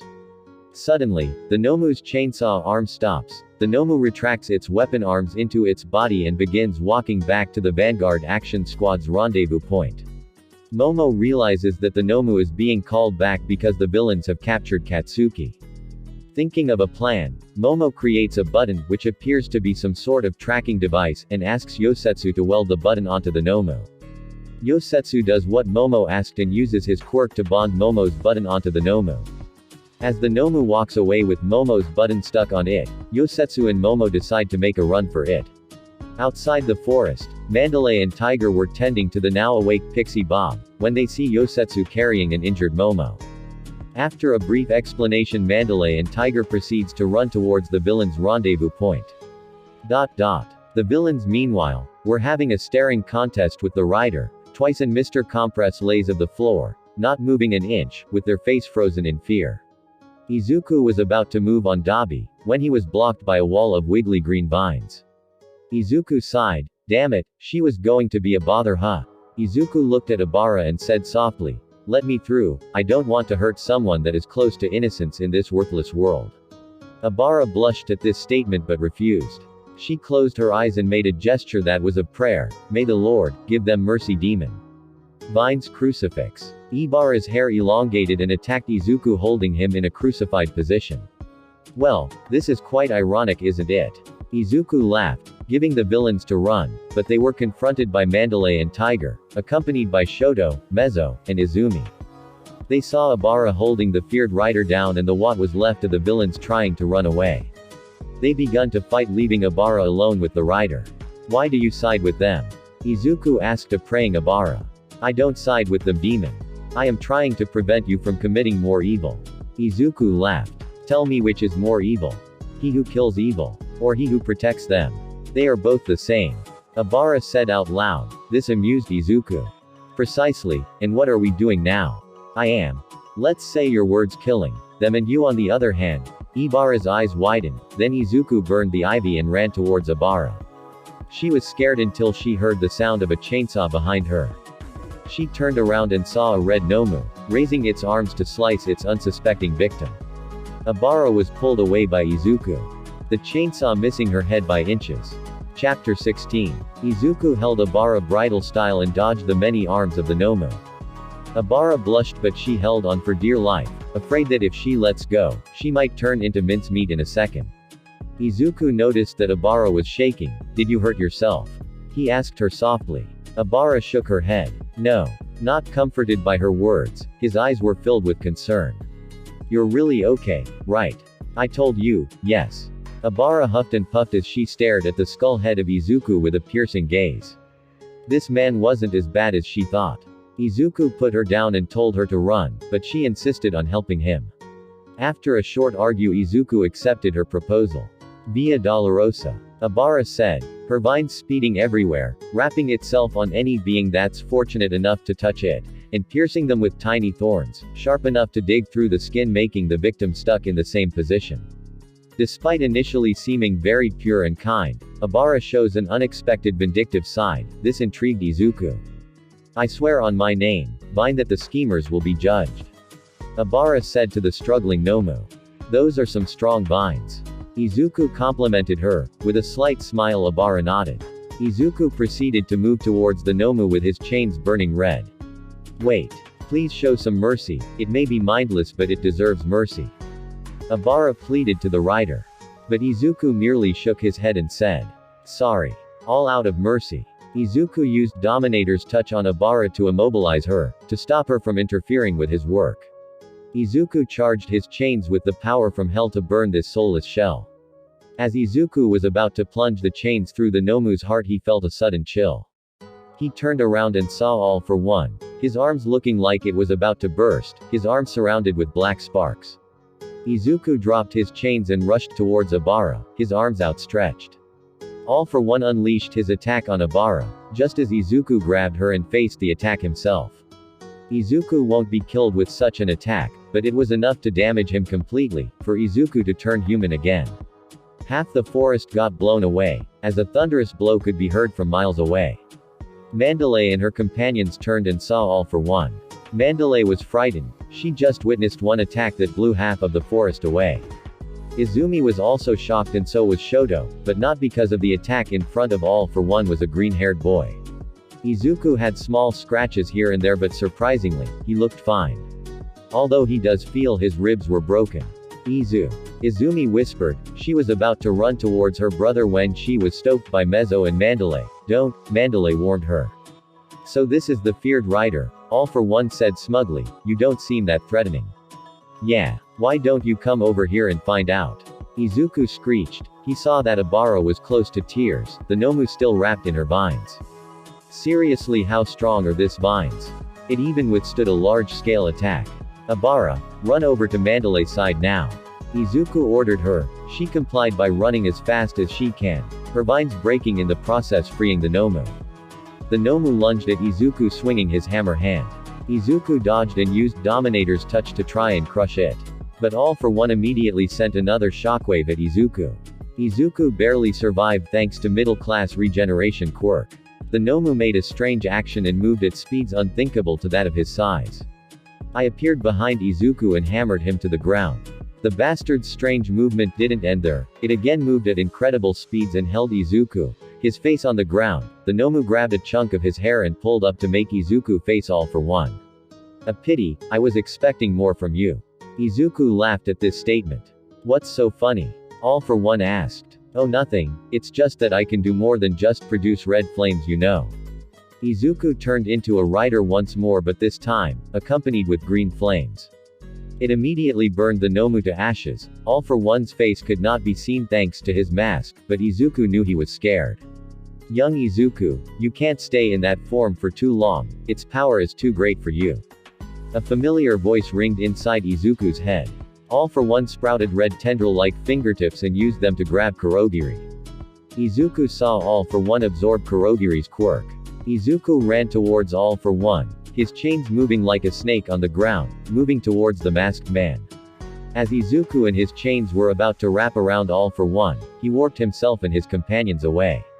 Izuku clenched the thin air where All for One once stood. Izuku screamed out in frustration and said, Eno Rof Lla Ye Ni En Rub Lliwuoi Eris Ekam Lliwidna Uoidnif Lliwi Tamid Dog. Green flames surrounded Izuku, like a tornado from hell, consuming anything close to it. Then everything went black as Izuku fell to the ground unconscious, but before he was completely asleep, Izuku saw a green-haired figure run towards him. Chapter 17. Izuku woke up to the sound of beeps. With his eyes closed he tried to move only to feel something on both his arms and legs. Something was restraining him, it felt cold, it must be metal. Izuku opened his eyes and was met with a bright light. He saw a white ceiling and saw several medical appliances attached to him. He looked down and saw that the restraints were quirk dampening cuffs attached to the bed he was in. A sound of a doorknob turning was heard. You're awake. A familiar squeaky voice said. Nezu, what do you want? Izuku said calmly. Despite what happened to him in the past, Izuku was now a completely different person. Thanks to Lucifer's gift of the Ghost Rider, his emotions were now in check. Well, first off, you faked your death, and escaped Tartarus. You also made the #1 hero hate me and the guards, and you killed almost 100 people already, Nezu said with spite and hate in his voice. Izuku laughed, and he didn't stop for 2 minutes. Do you really still believe that I stole from you? Izuku giggled. I hate villains as much as you do Nezu, and I didn't fake my death, you buried my real body 6 feet underground. And I didn't escape, I was pardoned. Pardoned? By who? You weren't pardoned and you faked your death. Don't tell lies to me boy. Nezu said in a deadly whisper. Izuku looked at him and turned into his Ghost Rider form. Since this form was a gift from the devil itself, it didn't count as a quirk. Nezu stepped back as shock and tried to open the door, but his hand didn't feel any knob. Nezu turned around and saw that the door disappeared. Izuku pinned Nezu to the wall. Listen to me Nezu, your pride and determination is not gonna lead you anywhere good. Now will you listen to me? Nezu shakily nodded and Izuku covered them both in blue flames. Nezu tried to get away, afraid that Izuku would kill him, burn him alive, but Nezu didn't need to be afraid. Izuku held Nezu tightly. When the flames died down they were surrounded, guns pointed and quirks activated with their faces full of shock and fear of the sudden appearance. Nezu looked around and noticed that they were at the same place. One police officer grabbed a quirk dampening cuff and threw it towards Izuku, ordering him to wear it. Izuku chuckled and wore the cuffs only to find it melting in his hands. They don't work on me, I should know, I am not using a quirk right now. Izuku has to hold his laughter when he saw the fear etched in their faces turning into that of horror. Now may I explain? You may listen but if you try to attack me, I will burn you. Izuku turned human again and explained in detail everything that happened to him. Most didn't believe until Izuku told them their secrets and sins no one else knows about them. You see, I'm innocent. Now can you let me go? Izuku asked Nezu. You killed Peo. I thought you were smart Nezu. I didn't kill them, they're just in a coma from which they will never awaken from. Nezu tried to argue that he still used his power to condemn these people into eternal suffering. But Izuku stopped him and told him if he wants to argue, then call the devil and God's angels. Izuku walked out of the room with no one stopping him. Freedom, finally, I can go home. Izuku walked out of the hospital unnoticed and summoned his bike.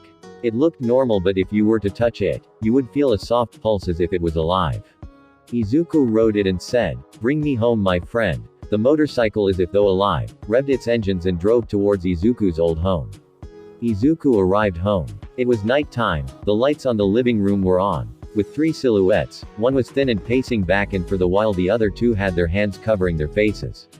Izuku went towards the door and was about to knock when he saw in the corner of his eye an old friend with his black suit on, accompanied by a man in white.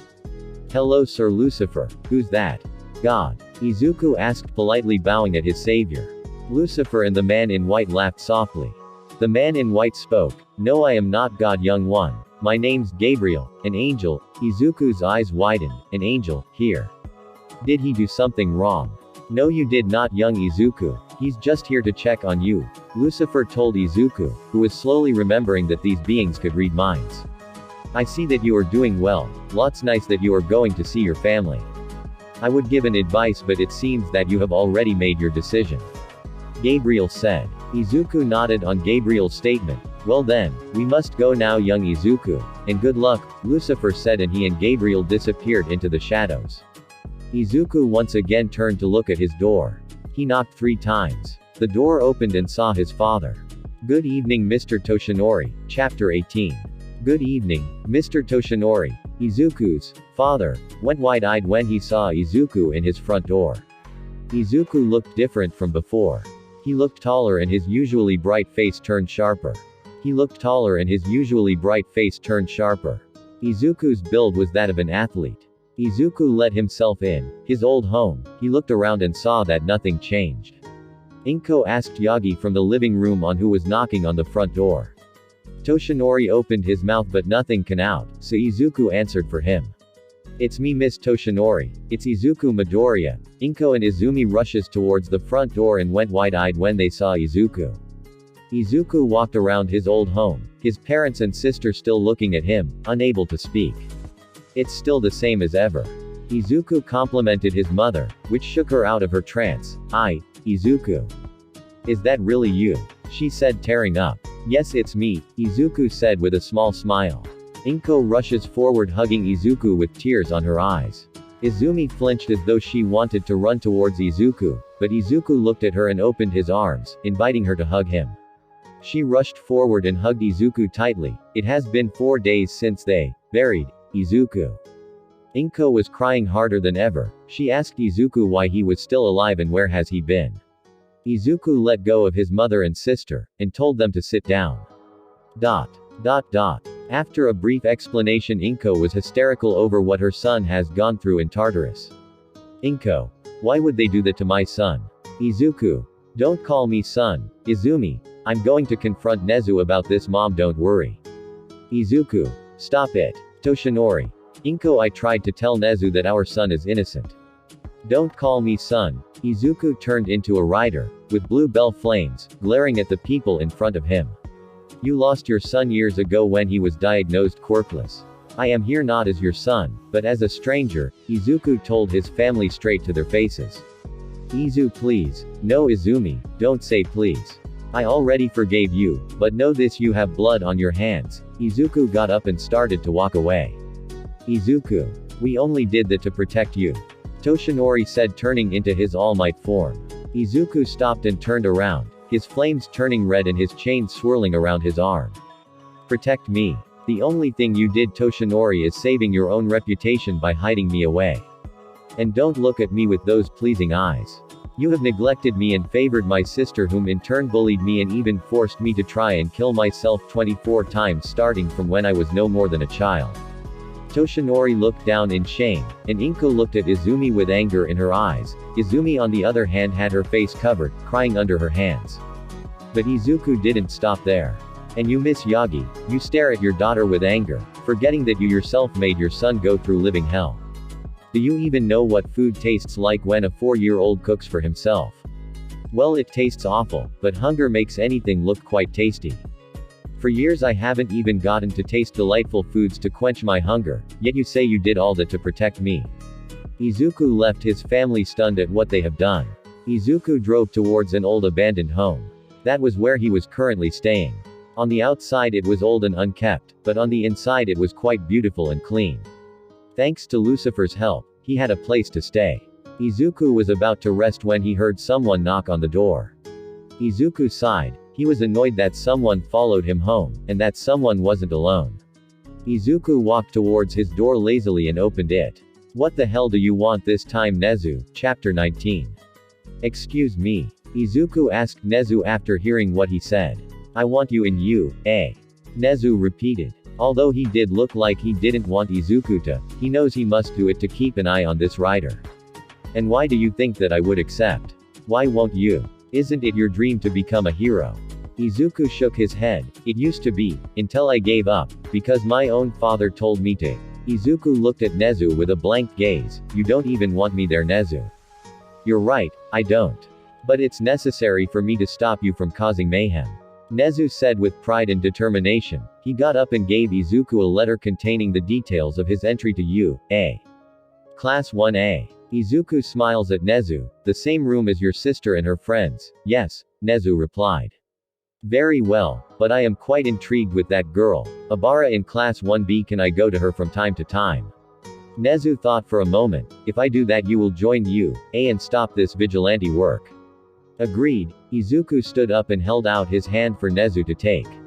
Nezu hesitated, but took it either way. Glad we have an understanding. Nezu walked out, but Izuku stopped him. Nezu inhaled deeply and closed his eyes, irritated because he wants to get out of Izuku's way immediately. What about Bakugo? Izuku asked in a serious tone. What about him? I want to help you find him. No. No. Izuku repeated in a laughing manner. You do know you have more chances of finding this man with me, right? Nezu refused again. We want to do the hero work. You will stay in U.A. Please let us do this, young Izuku. Nezu pleaded. He wanted to show Izuku that the heroes will save the day this time. Izuku nodded and opened the door for Nezu as a sign of respect. Nezu smiled at Izuku and went out. Tomorrow's going to be a big day. Settle down, Aizawa told his class. I have news that might surprise you. Lita interrupted Aizawa and shot up with his hand in the air. Is it about Bakugo, sir? Aizawa said no in a bored tone and looked at Yaoyorozu. She also had her hands up in the air. Then is this about the time in the camping trip, sir? Again Aizawa shook his head and said no. Now will you stop with the questions? You're annoying me. If you don't I might expel you idiots. The whole class stood silent with their breath held, thinking what kind of news their teacher has for them. Okay, good. As I was saying, the news I have is that you have a new classmate today. The whole class were in an uproar, especially Lita and Mineta. What is this? A new student in the middle of the semester. That's outrageous. Please be a girl, please be a girl. Aizawa wrapped Mineta using his capturing gear, and told Lita to shut up and sit down. After they calmed themselves, Aizawa called the new student to come inside. Izuku walked in and smiled at everyone's shocked face. Mineta was screaming inside his head about a dead man coming back from the dead. Good morning everyone, Mina. Izu. Why are you here? But Izuku cut her off and put his finger near his mouth. She went quiet as her vision faded into the deep dark voice. The only light she could see was a faint green flame in the distance. She went quiet as her vision faded into the deep dark voice. The only light she could see was a faint green flame in the distance. Then she snapped back into reality when Izuku was finished talking and took a seat at the back of the class. Okay, let's Izuku. Alright, Izuku, wear your gym uniform and meet us in the field. We will see how strong your quirk is. Chapter 20. Izuku stepped into the circle and gave Izuku a ball. The ball looked rubber, but Izuku felt that it was too heavy for a regular soft ball, must have metallic parts inside it. Use your quirk and throw this ball as hard as you can. Aizawa orders Izuku. But if I do I might cause some damage to the school sensei. Aizawa shrugged and said, don't worry, the school will compensate for it. Izuku smiled and turned into his rider form and used enhanced strength and Dominator's touch combined with the eternal flames. A huge gust of wind surrounded Izuku, as he stood there focusing all of his attack power into the little ball. Izuku stretched his arm and used all his strength in this one throw, causing the sound barrier to break and shattering all the windows in the school. His classmates fell to the ground and the students in the other classrooms shielded themselves from the shattered glass. Oops. He smiled apologetically to Aizawa. The class got up and started shaking, they couldn't even speak. Aizawa on the other hand looked at the monitor in his hand and his jaw dropped. The only person to reach this score was Uraraka, but Izuku got the infinite score as well. Izuku didn't deactivate the Dominator's touch, so it kept going until it was out of his reach. The students were dumbfounded and just looked at Izuku with amazement. Shoto on the other hand looked pissed. Aizawa proceeded with the other tasks. Have class 1A on their first day of school, causing Izuku to break all the previous record. The whole class and Aizawa was dumbfounded, even Nezu who was watching through the school's cameras. Aizawa cleared his throat and told Izuku to change into his school uniform and told the rest to go back to the classroom, because he would have a talk with the principal. That was your brother. But we saw you bury him days ago. Mina asked Izumi with stars in her eyes. It's a zombie. Stop shouting Mineta, that was obviously a live person. Lita told a screaming Mineta. Then Momo spoke up, loud enough for the whole class to hear. Did you all forget? When he introduced himself he told us that he just looked like her brother, but they are not related at all. Izumi tried her best to hold back her tears, failing to notice Shoto looking at her. He was pissed at Izuku, so he decided to speak up. He's just an asshole. He was quirkless years ago and he started hating us, that's why. He's just a jealous prat that started to tell stories to his parents. Shoto spoke. Everyone went silent. Shoto though that they were trying to consume what he just said, so he kept on going. We had to beat him up to put him in his place. I mean seriously, all we wanted was to comfort him, but he started swearing at us. Chapter 21. Shoto turned around shaking as he felt extremely warm hands placed on his shoulders. Please do continue your fantastic stories, Shoto. Shoto tried to activate his quirk but instead found himself trying to gasp for air as Izuku grabbed him by the throat, lifting him up in the air. I did tell you I would come for you, Shoto. Izuku laughed and dragged Shoto in front of the whole class, placing him onto the teacher's desk, deforming the wood supporting it, as Shoto was brought down with a crash. Now before we begin your tales, I would like some insurance, tell them the truth. Izuku grabbed hold of Shoto's hair and made him face the frightened class.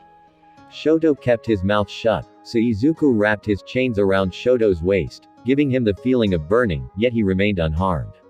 Shoto screamed as the phantom flame licked his skin, burning his insides while maintaining their daily functions. Mezzo was the first to speak up, protesting about Izuku's behavior. But Izuku just told him to shut up and listen, as he will make Shoto confess. Alright. I lied. I hated you since we were children. You got in the way of me and Izumi, so I was happy when I heard you were quirkless. Arghhhh. I am sorry for bullying you while you were defenseless. I am sorry for making you try and kill yourself when we were kids. Arghhhhhhhh. Shoto screamed in pain when he felt his skin burn more ferociously. He felt his skin tear away and stick to the chains wrapping around his waist. He felt his very soul scream as it tried to get out of its shell. Away from this immeasurable pain he felt, Shoto screamed and screamed, but no one seemed to come and help him. His memories flashed before his eyes, his mother dumping boiling hot water on his face, as Shoto felt the searing hot pain in his eye burn once more. He saw his father beat him up for procrastinating on his daily training. He felt his father's fist, blow by blow, causing ripples through his flesh as his father's experienced hands collide with the screaming young boy. Then it stopped. Shoto breathed more steadily, eyes closed. He felt the chains loosen and fall with a clunk on the classroom floor, while Izuku's hand loosened, making him fall to the ground and vomit his lunch. Shoto looked down at his waist only to see his body perfectly fine. He looked up and saw his classmates' disgusted faces looking at him with displeasure, while some looked at Izuku with pity and remorse. Mineta was foaming on the mouth. Congratulations, Shoto. You have been redeemed and forgiven by yours truly. Izuku laughed and grabbed the ashen-faced Shoto and placed him back in his seat. Izuku looked at his sister and shook his head in disappointment. He whispered in her ear so only she could hear. Hey, that rhymed. That was your chance to make up to me, but you blew it. Izuku walked away and went out of his classroom to see a gloomy-faced Abara staring at him, her hand in the air forming a clenched fist, as though she was about to knock on the now open door. Yes? Izuku asked, now back in his human form. Oh, nothing. I just felt like there was something wrong. Abara answered innocently. Cute, Izuku thought. Well, there was. I made one of the layers the honest, Izuku said with a happy-go-lucky tone in his voice which Abara found suspicious.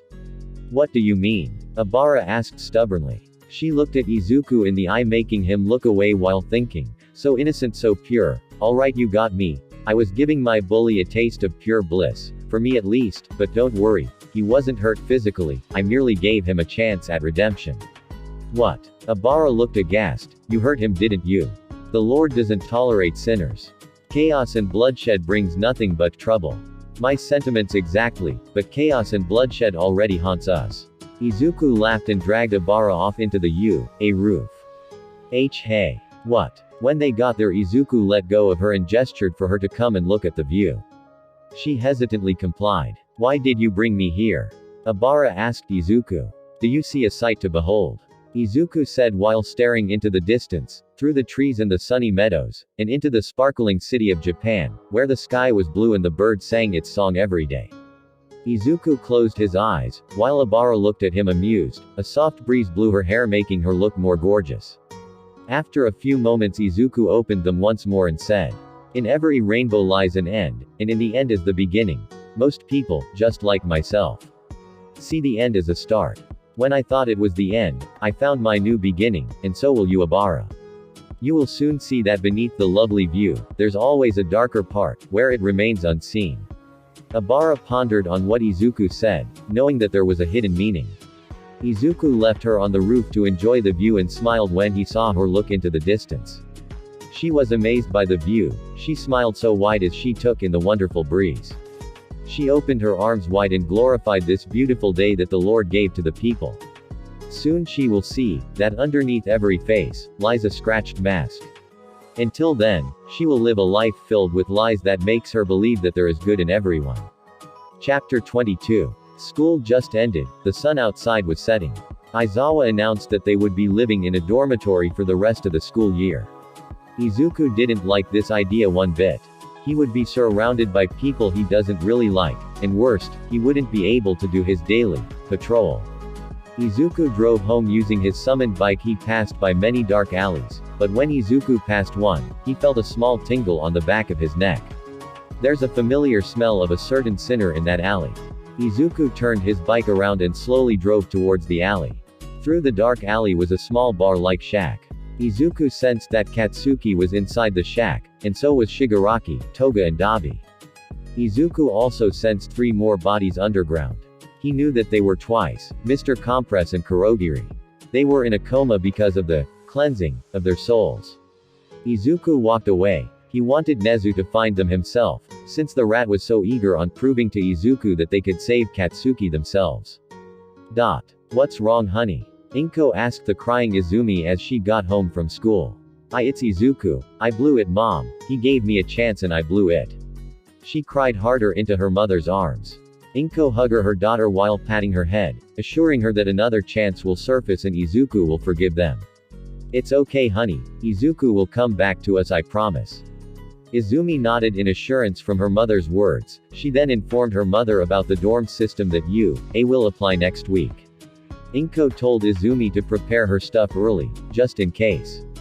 Yagi wasn't home. He was busy finding Katsuki, and he's not okay right now. With the problem of Izuku and Bakugo he's not sleeping well.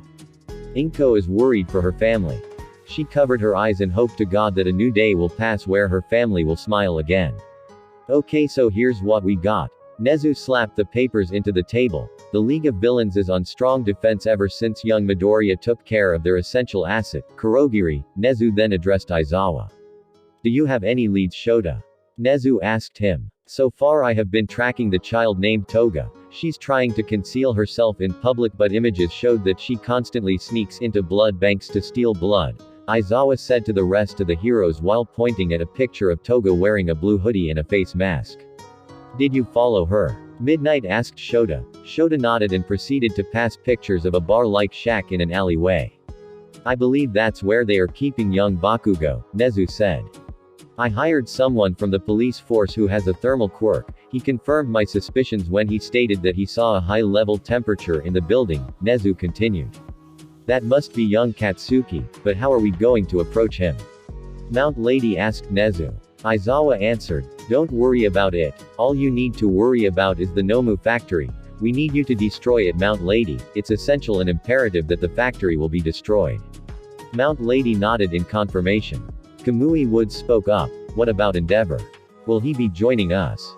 Yes, he will. And so will Best Jeanist and Gang Orca. They will be joining us in this mission. Just in case that the leader of Love will be making an appearance. But I doubt it. You can thank young Izuku for that, Nezu replied. We will begin tomorrow. Yes sir. My lord. Many souls of the damned have escaped. They are heading towards the mortal world. A man clad in black armor spoke nervously to the old man in a suit. Damn, and where exactly? Lucifer asked his subordinate. Japan sir, I have also sensed that hundreds of those soulless beings are gathered in one spot.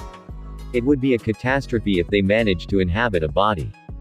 Thank you for telling me this Abaddon, but don't worry, I already have a failsafe for that, Lucifer assured Abaddon. Abaddon bowed to Lucifer and walked away into the depths of hell to torment more sinners. Lucifer looked up into the non-existent ceiling and spoke softly. Protect the innocent, my rider, chapter 23. Izuku watched from afar as a pro-hero dressed like a pizza man and knocked on the door to the lonely shack. Of course, Izuku was itching for some action, but he decided to just watch. When the door opened, the heroes immediately restrained the remaining villains. Bakugo was happy to see All Might. Izuku was disappointed when the heroes inside the shack didn't listen to the screams of the police officers as a bunch of Nomus appeared through a portal that was once Kurogiri's quirk. I should help. Izuku put his finger in his mouth and whistled a short, but sharp note. His motorcycle, as though alive, drove towards its owner, stopping in front of the now flaming Izuku. Izuku couldn't help but feel on high alert. It's just a bunch of lower-tiered Nomus, yet he has a feeling that something far bigger than All for One is approaching. Fast. The chains surrounding Izuku's arm unraveled and wrapped the Nomus before they could even touch a hair from the police officers. Izuku was about to burn the Nomu when it twitched and broke the chains. This shocked Izuku. No one can break the chains. It's impossible. Yet here it is, on the ground, laying there in pieces. Izuku willed it to reform as he watched the twitching Nomu stop with a sudden jolt. It looked around, as if it was scanning its surroundings, before finally looking at Izuku. Rider, the Nomu spoke.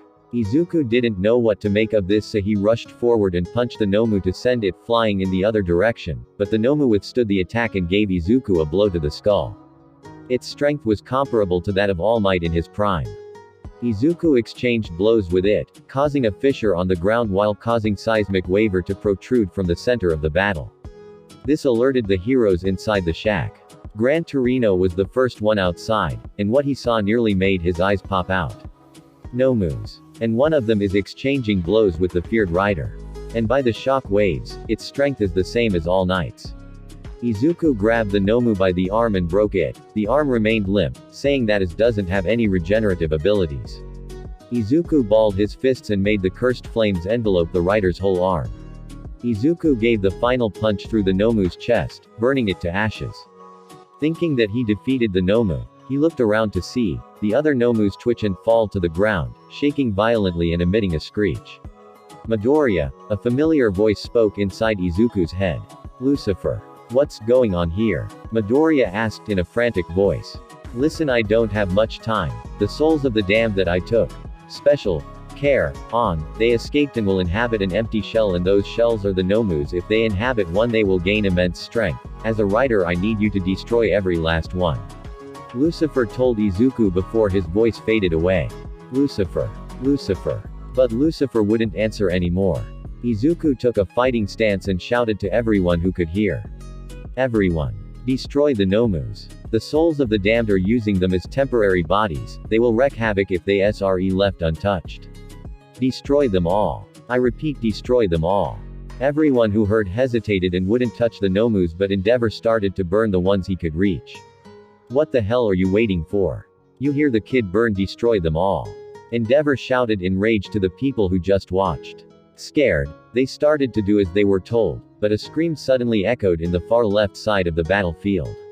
A Nomu was killing left and right, and it wasn't stopping. The bullets couldn't penetrate its skin, and damage-type quirks barely even damage it. And the problem was, more Nomus were turning into the Damned's shell. Izuku destroyed the ones that were still twitching and writhing on the ground, so that leaves 6 Nomus that have been possessed. Izuku readied up for a big fight when he heard an explosion miles away from where he was standing. What the hell? Chapter 24. Destruction could be seen everywhere. The Nomus were rampaging in the city, killing everyone they could see, and no one could stop them. 1,000 people died in the battlefield, both civilian and hero. But in the middle of it all, a fiery being could be seen battling the Nomus, burning them and decapitating them with a new weapon. Born from the cursed flames and combined with the metal of Cerberus, a scythe that glows green and burns hotter than the scorch of the sun, was being wielded by the rider. It was literal hell, but even in hell, there's a small glimmer of hope. An unlikely friendship was forged by both villains and hero. They wanted to reform the world, not destroy it. Dabi burned all the Nomus he could see, while Shigaraki disintegrates the ones that have been incapacitated. All for One is fighting with All Might side by side, forgetting their differences as they battle for the sake of the world. X3 spring-like arms, X4 earth manipulation, X5 fire manipulation. A huge burst of hot air as magma spewed out of his arms, burning the Nomus down to the bone, all for one. There are 2 more coming from the right. All Might shouted towards All for One as he tried to hold down 3 Nomus. United States of Smash. The Nomus were blown away, crashing into the broken buildings, impaling them with iron bars that went through their skin. Shit, smoke was coming out from All Might's body. All for One, noticing All Might's shrinking body, quickly plunged his hand through All Might's left rib. All Might coughed up blood. He thought he would die here. All for Oh, don't talk, it's going to be harder for me to heal you. Meanwhile, the students of UA were trying their best to protect the civilians. A certain ivy-haired individual was using her quirk to stop the Nomus from killing them all. She was bleeding from the head, her arms broken from the impact. Flashback. Wonder where Izumi and Shoto went. Tsuyu asked the rest of Class 1A.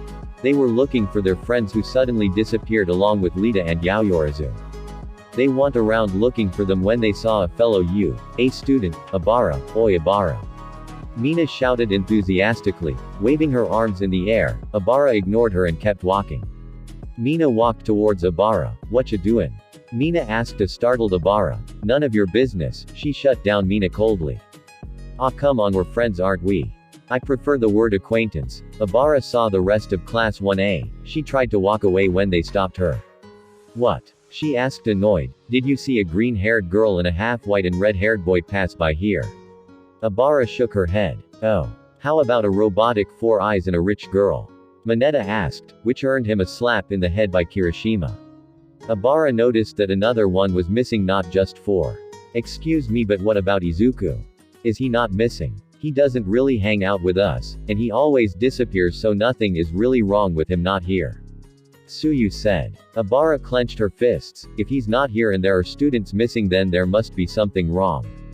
Just then a huge explosion was heard, not far away from them. I was right, Abara whispered. What do you mean? Kaminari asked, his voice shaking. Izuku, he's up to something. Abara cut her sentence short, her hair rapidly moving towards her fellow UA students, grabbing them close to her, Ibara's hair forming a dome. Everything seemed to slow down when everyone saw 6 Nomus rushing towards them, while a building was flying towards their direction. Abara used her vines to protect them from the collapsing building, but the Nomu was right in front of her, so she shielded herself using her arms and vines, but the blow was too strong, breaking her arm and vines in the process of the 2 disasters colliding on one girl. End of flashback. Kirishima was bleeding everywhere, laying on the rubbled floor, barely breathing. Mina was using her acid to melt the building's parts surrounding them and the civilians, and Mineta was using his purple balls to make sure the surrounding area won't collapse. Abara was close to collapsing, and Kaminari wasn't much of any help, and so was Tsuyu. This Nomu was just too strong for them to handle. Uraraka used her quirk on Abara to keep her from falling. We'll get through this, Ochako said with a smile. Abara sighed. Let's beat this thing and find Izuku. Izuku. Why? Kaminari asked. He knows what's happening here, I'm sure of it. Chapter 25. A Nomu sent a barrage of attacks towards Abara. Tsuyu used her tongue to pull Abara away. She was light thanks to Uraraka's quirk. Kaminari used his support gear and shot the discs fired by the shooter called pointers.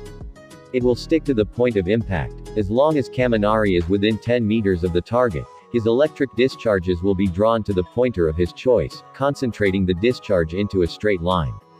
But Kaminari's attack only paralyzed the Nomu for half a second before sending a punch towards Kaminari's stomach, causing him to be on all fours gasping for air. Warp refraction. A bright light issued from Toru, an invisible girl that goes undetected by the Nomu, so she used this chance to grab Kaminari, and ran while Aoyama used his naval laser, piercing the Nomu straight through the chest. Aoyama puked, as he saw the blood and guts spew out of the now dead Nomu. Ochako reassured Aoyama that he did the right thing and saved all of them, although this barely made Aoyama feel good about himself. "Waity, hear something," Jiro said as she was plunging her earphone jack into the ground. Her eyes widened when she saw another Nomu in the distance running towards them at high speeds. "Shit. We have to go now." Shiro used his tapes to grab the civilians and Kirishima, who was still unconscious. Ochako used her quirk to make things easier for Shiro to carry everyone to safety. Ojiro meanwhile broke everything that might obstruct or slow Shiro down. Tokiyami wasn't much of help. He was busy controlling Dark Shadow from his emotions. But he tried his best to run with civilians on his back. Abara couldn't move because if she does, the building on top of her might collapse and injure Class 1A and the civilians. Mineta tried his best to use his balls, fuck sake, to lessen Ibara's burden. Tsuyu meanwhile was holding Abara up, trying to stop the bleeding from her forehead. The Nomu arrived with a bang, that nearly made the rubble fall on Abara and the others. "Pray." A small gurgled voice issued from the Nomu, making everyone panic and run as fast as they can. "Abara, let's go." Tsuyu pleaded to the poor girl, but she just shook her head. "If I do, then we would all die. Go on without me, the Lord will protect me." Abara replied calmly to the shaking Tsuyu. Mineta grabbed Tsuyu and told her to run. "We can't leave her." Tsuyu tried to go to Abara, but vines wrapped both Mineta's and Tsuyu's waist, holding them together. Mineta ran with Tsuyu behind him. "WEC can't lose the chance SS she gave us," Mineta grunted with exhaustion. Tsuyu cried, praying to whoever was listening to her, to at least send an angel to protect Abara.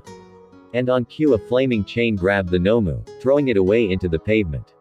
Izuku appeared, his coat ripped from all sides, and his skull showing signs of minor damage. "Don't run from me, asshole, you made a dent on my head," Izuku said, pointing at his skull. "Remind me that I should drink milk more often." Izuku charged at the Nomu, pinning him to the ground, sending a barrage of flaming hot punches in the Nomu's face. The Nomu tried to retaliate but failed miserably, as Izuku became much faster. So fast in fact, that his punches became a blur, causing the Nomu to explode into a fiery debris. Izuku got up and faced the bruised Abara. He saw her arms were purple and broken, while her head was bleeding. Izuku turned human, walked towards Abara. "It's okay. You want to know why?" Izuku used his chains to pull the rubble away on top of Abara, making her retract her vines, as she fell into the open arms of Izuku.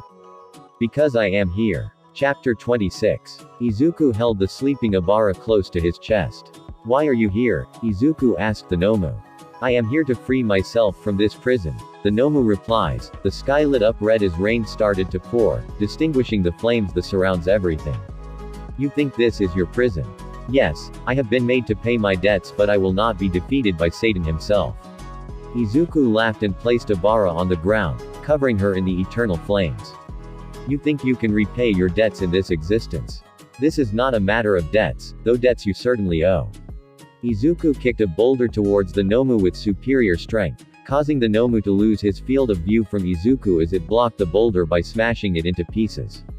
A fist collided with the Nomu's face, causing it to topple over and fall to the ground. It screeched for its comrades to fight with it, to kill the rider. "We are the end of the world."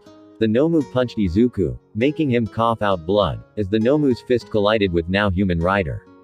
The Nomus arrived, all 13 of them, and they wasted no time and ravaged Izuku, giving him bruises and broken bones, making sure that the rider won't be able to retaliate from their barrage of attacks. They continued until 2 huge blasts blew them away from the bloodied green-haired boy. "Izuku!" All Might screamed as he rushed towards the broken boy, holding his flail body. "All Might, now's not the time," All for One said. But All Might didn't listen. "Izuku! Stay with me." All for One Heal him. All Might pleaded, but All for One shook his head. I'm able to heal your wound, but the boy is in a much worse case. All for One faced the Nomus and announced himself as their creator. I made you to reshape this world, not destroy it. But now I'm afraid I'm going to have to destroy what I created. One Nomu laughed. Who do you think will win? The creation, or the creator? The Nomu teased. All for One was not amused and left All Might to cradle his young boy. You better hurry up, All Might. Don't give up because of the death of your boy. All for One sent a shockwave, blasting 2 of the unprepared Nomus away, while the rest stood their ground, growling at their new opponent.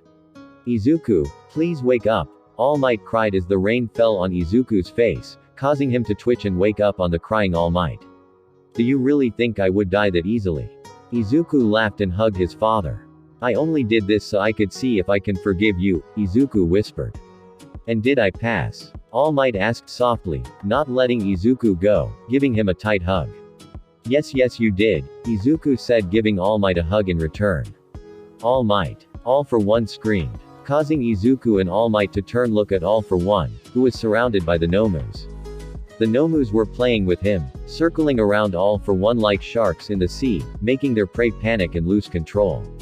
Izuku whistled, which made the Nomus to stop. Do you really think you bested me in combat? Izuku said, sending bloodlust towards the Nomus. You say that this world is a prison, Izuku told the Nomus, who in turn screeched loudly at the boy. Izuku spread out his arms and turned into an emerald green rider, his chains multiplying by the dozen, flames ascending from the ground, as the heaven opened up and brought down a dozen small blades, attaching themselves in hell's chains. This is my life sentence, the reason I was born, and the destiny which I have bled, and tortured, and killed. You call yourself disasters, whilst I am Armageddon. Izuku grew in height, towering over the Nomus as they all shook with fear. As some Armageddon, you're also a prisoner of war. You were born to fight, one Nomu said, though with a little uncertainty. Then to prove it, let there be blood shed. Izuku rushed toward the Nomus, so the gods may know their will. The Nomus replied, speeding towards the rider. His many chains now embedded with heaven's blades whirled like a deadly snake, slashing at the impurities that are the Nomus, causing some to back away, while 3 fell as the blades went deep into the Nomu's core, destroying the body and sending the damned back to hell, where Satan was waiting with open arms, to punish the ones who trespassed on the mortal abode. Meanwhile, the 2 bearers of the most powerful quirks were trying their best to hold back the rampaging Nomus. All for One was using his acquired quirks to fight long range, while All Might took a more dangerous way of fighting. Hand to hand. The Nomu's strength, like I said, has the power of All Might in his prime. The match would be even, but All Might has the upper hand of experience, but was quickly overtaken by a second Nomu, sending a punch, missing All Might's head by inches. Izuku, in the other hand, was throwing the Nomus around like a ragdoll, the blades slashing through their innards, causing their guts to spew out in white-hot steam. Blood was splattered everywhere. The Emerald Rider was destroying the Nomus left and right, punching the ground, causing it to split open, as lava spewed out, empowering the now overpowered rider. There were 2 left, as the rest were sent back to hell. All for One, seeing that the Nomus were being taken care of, decided his help was no longer needed, and he disappeared using his newly acquired rap quirk, along with the rest of the League of Villains. Abara was waking up. She felt sore all over. Seeing that her arms were crippled, she raised her head and saw the towering rider, his bright emerald flames washing over her with warmth, making her feel protected. She smiled softly, seeing that the rider was not a devil, but an angel born from the ashes of hell, and nursed by the light of heaven. Izuku, noticing her, said, "It will be over soon." Izuku's blades clashed each other, transforming into a long broad blade, shining in gold, coated in heavenly flames. Mifairs EHT fo theme eth sentiu. Izuku made a long swiping movement, tearing the remaining Nomus in half, while bathing the whole of Japan in its soft warmth, healing the injured, covering the dead in respect. The red sky dispersed and was replaced with the bright new dawn of day. Abara got up, her arms now fully healed. She rushed towards Izuku, who was human once more, and hugged him. "You really are an angel," Abara said with a smile, causing Izuku to go red in the face. Izuku looked at his left and saw All Might, with his signature smile. "Raise your hand in triumph. The camera is watching. You need to show them that we won," he said while pointing at the news crew, who looked like they have been there the whole time, filming the fight. Izuku looked at Obara and whispered in her ears, "After this, let's hang out." Obara went red at his statement, and closed her eyes and prayed to the Lord that she wasn't imagining things. Izuku laughed and raised his hand high in the air, as he heard a distant roar and cheers. "A new dawn is here." "Well, he did it," Lucifer said to a man with violet hair and red eyes. "Yes, he did," the man replied. "How did you know that he was the chosen one?" Lucifer asked, curiously to the man. "I just knew from the many universes and timelines I've seen, he's always there with his smile." "Well, it was nice that you chose to save this world by convincing this world's god and me to participate, Sir Zack." "Thank you," Lucifer held out his hand. Zack Necropolis looked at Lucifer with a blank stare, and took Lucifer's hand with his own, and shook it. "The pleasure's all mine. Now if you'll excuse me, there are more timelines that need saving," Zack said, walking away with his hand waving goodbye. A rift appeared out of nowhere, and a figure of a man could be seen in the portal. From what Lucifer deduced, the man looked like Izuku, but he had yellow hair and wore a yellow suit. The man was the very being of chaos. Zack Necropolis walked through the portal, and before it closed, Lucifer heard him say, "It's time to stop this nonsense." Izuku Cipher, Chapter 27. A small white-haired girl covered in bandages, with a small horn on the side of her forehead, was running through a dark alleyway, trying to escape a man wearing a beak-shaped mask covering his mouth and nose. She desperately tried to escape from his clutches, when she saw a light at the end of the dark path. Izuku was wearing a back hoodie with blue pants and red sneakers, and accompanying him was a green ivy-haired girl named Obara. They were walking close, each keeping their hands to themselves, watching the people rebuild the broken city. Obara smiled as she saw the smiles that was plastered across the people's faces as they bathed in the sun of the new day.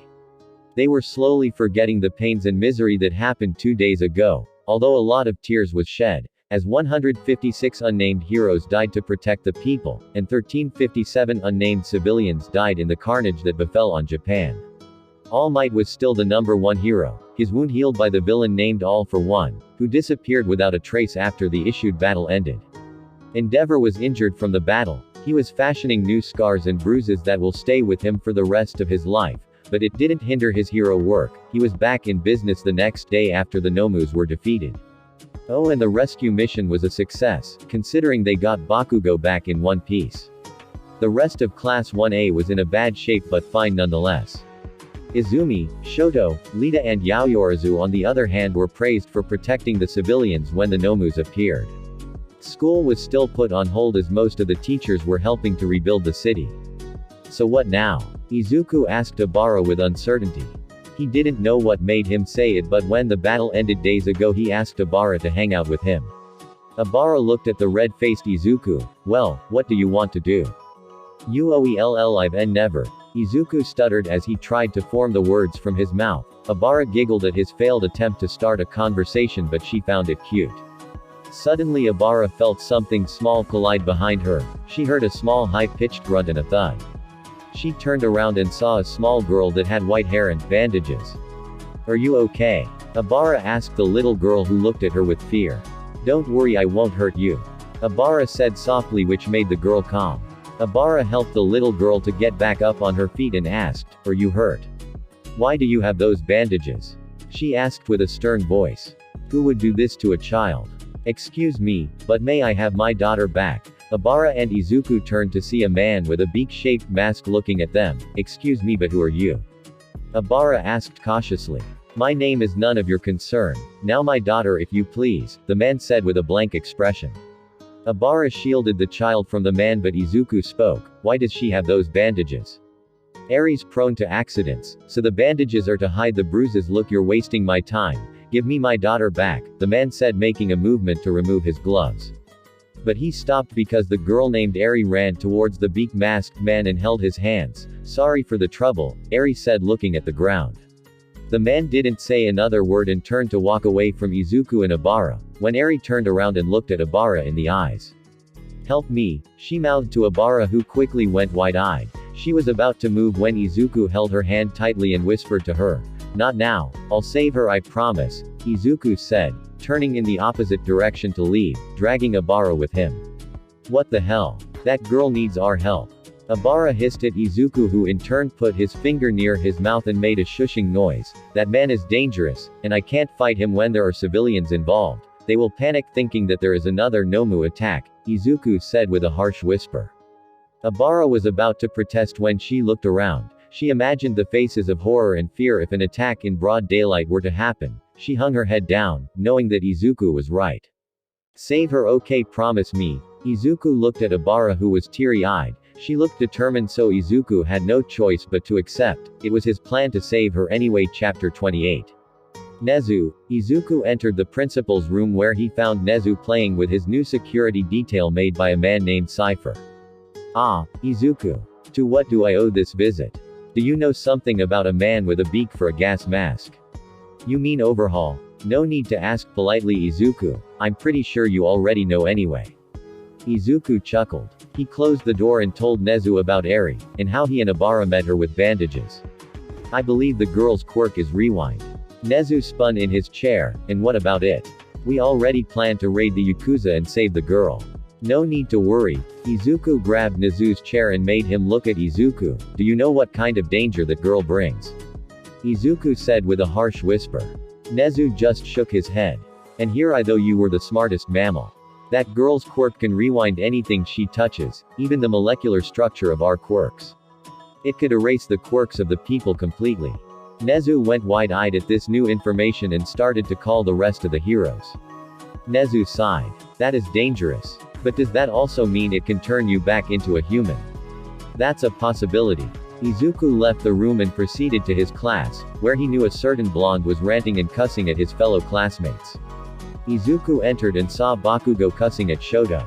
I didn't need your help, you damn extras. I got the situation handled. Shoto stood up and grabbed Katsuki by the collar. You fucking idiot. If we weren't there, you would have died in the Nomu incident. Shoto screamed at him, causing him to receive a close proximity explosion on the crotch. Opening parenthesis. The rest of Class 1A held them both back, while Lita was screaming his ass out. This is not how a student should behave, Bakugo. And you Shoto don't talk back to him, it will just piss him off more. Shut if you fucking hedgehog. Bakugo screeched at Lita. Yaoyorozu was trying to calm Shoto down while Izumi used her quirk to keep Bakugo's hands from aiming at Shoto and Lita. Mineta meanwhile, used his quirk to stick Bakugo's arm together to his side. A loud back issued from the door. All of them stopped what they were doing and saw Izuku looking pissed. Would you kindly act your age and stop this meddlesome fighting? Izuku said while his whole body was slowly getting redder as smoke issued from his body. The rest of the class quickly complied without hesitation, but Bakugo walked towards Izuku and tried to punch him, but to no avail, because his hands were still stuck to his sides because of Mineta. Shut up, Deku. You're just a worthless fucking ext. Bakugo didn't get to finish his sentence because Mina slapped Bakugo in the face in full force, which made him fall down. This amused Izuku while the rest were shocked.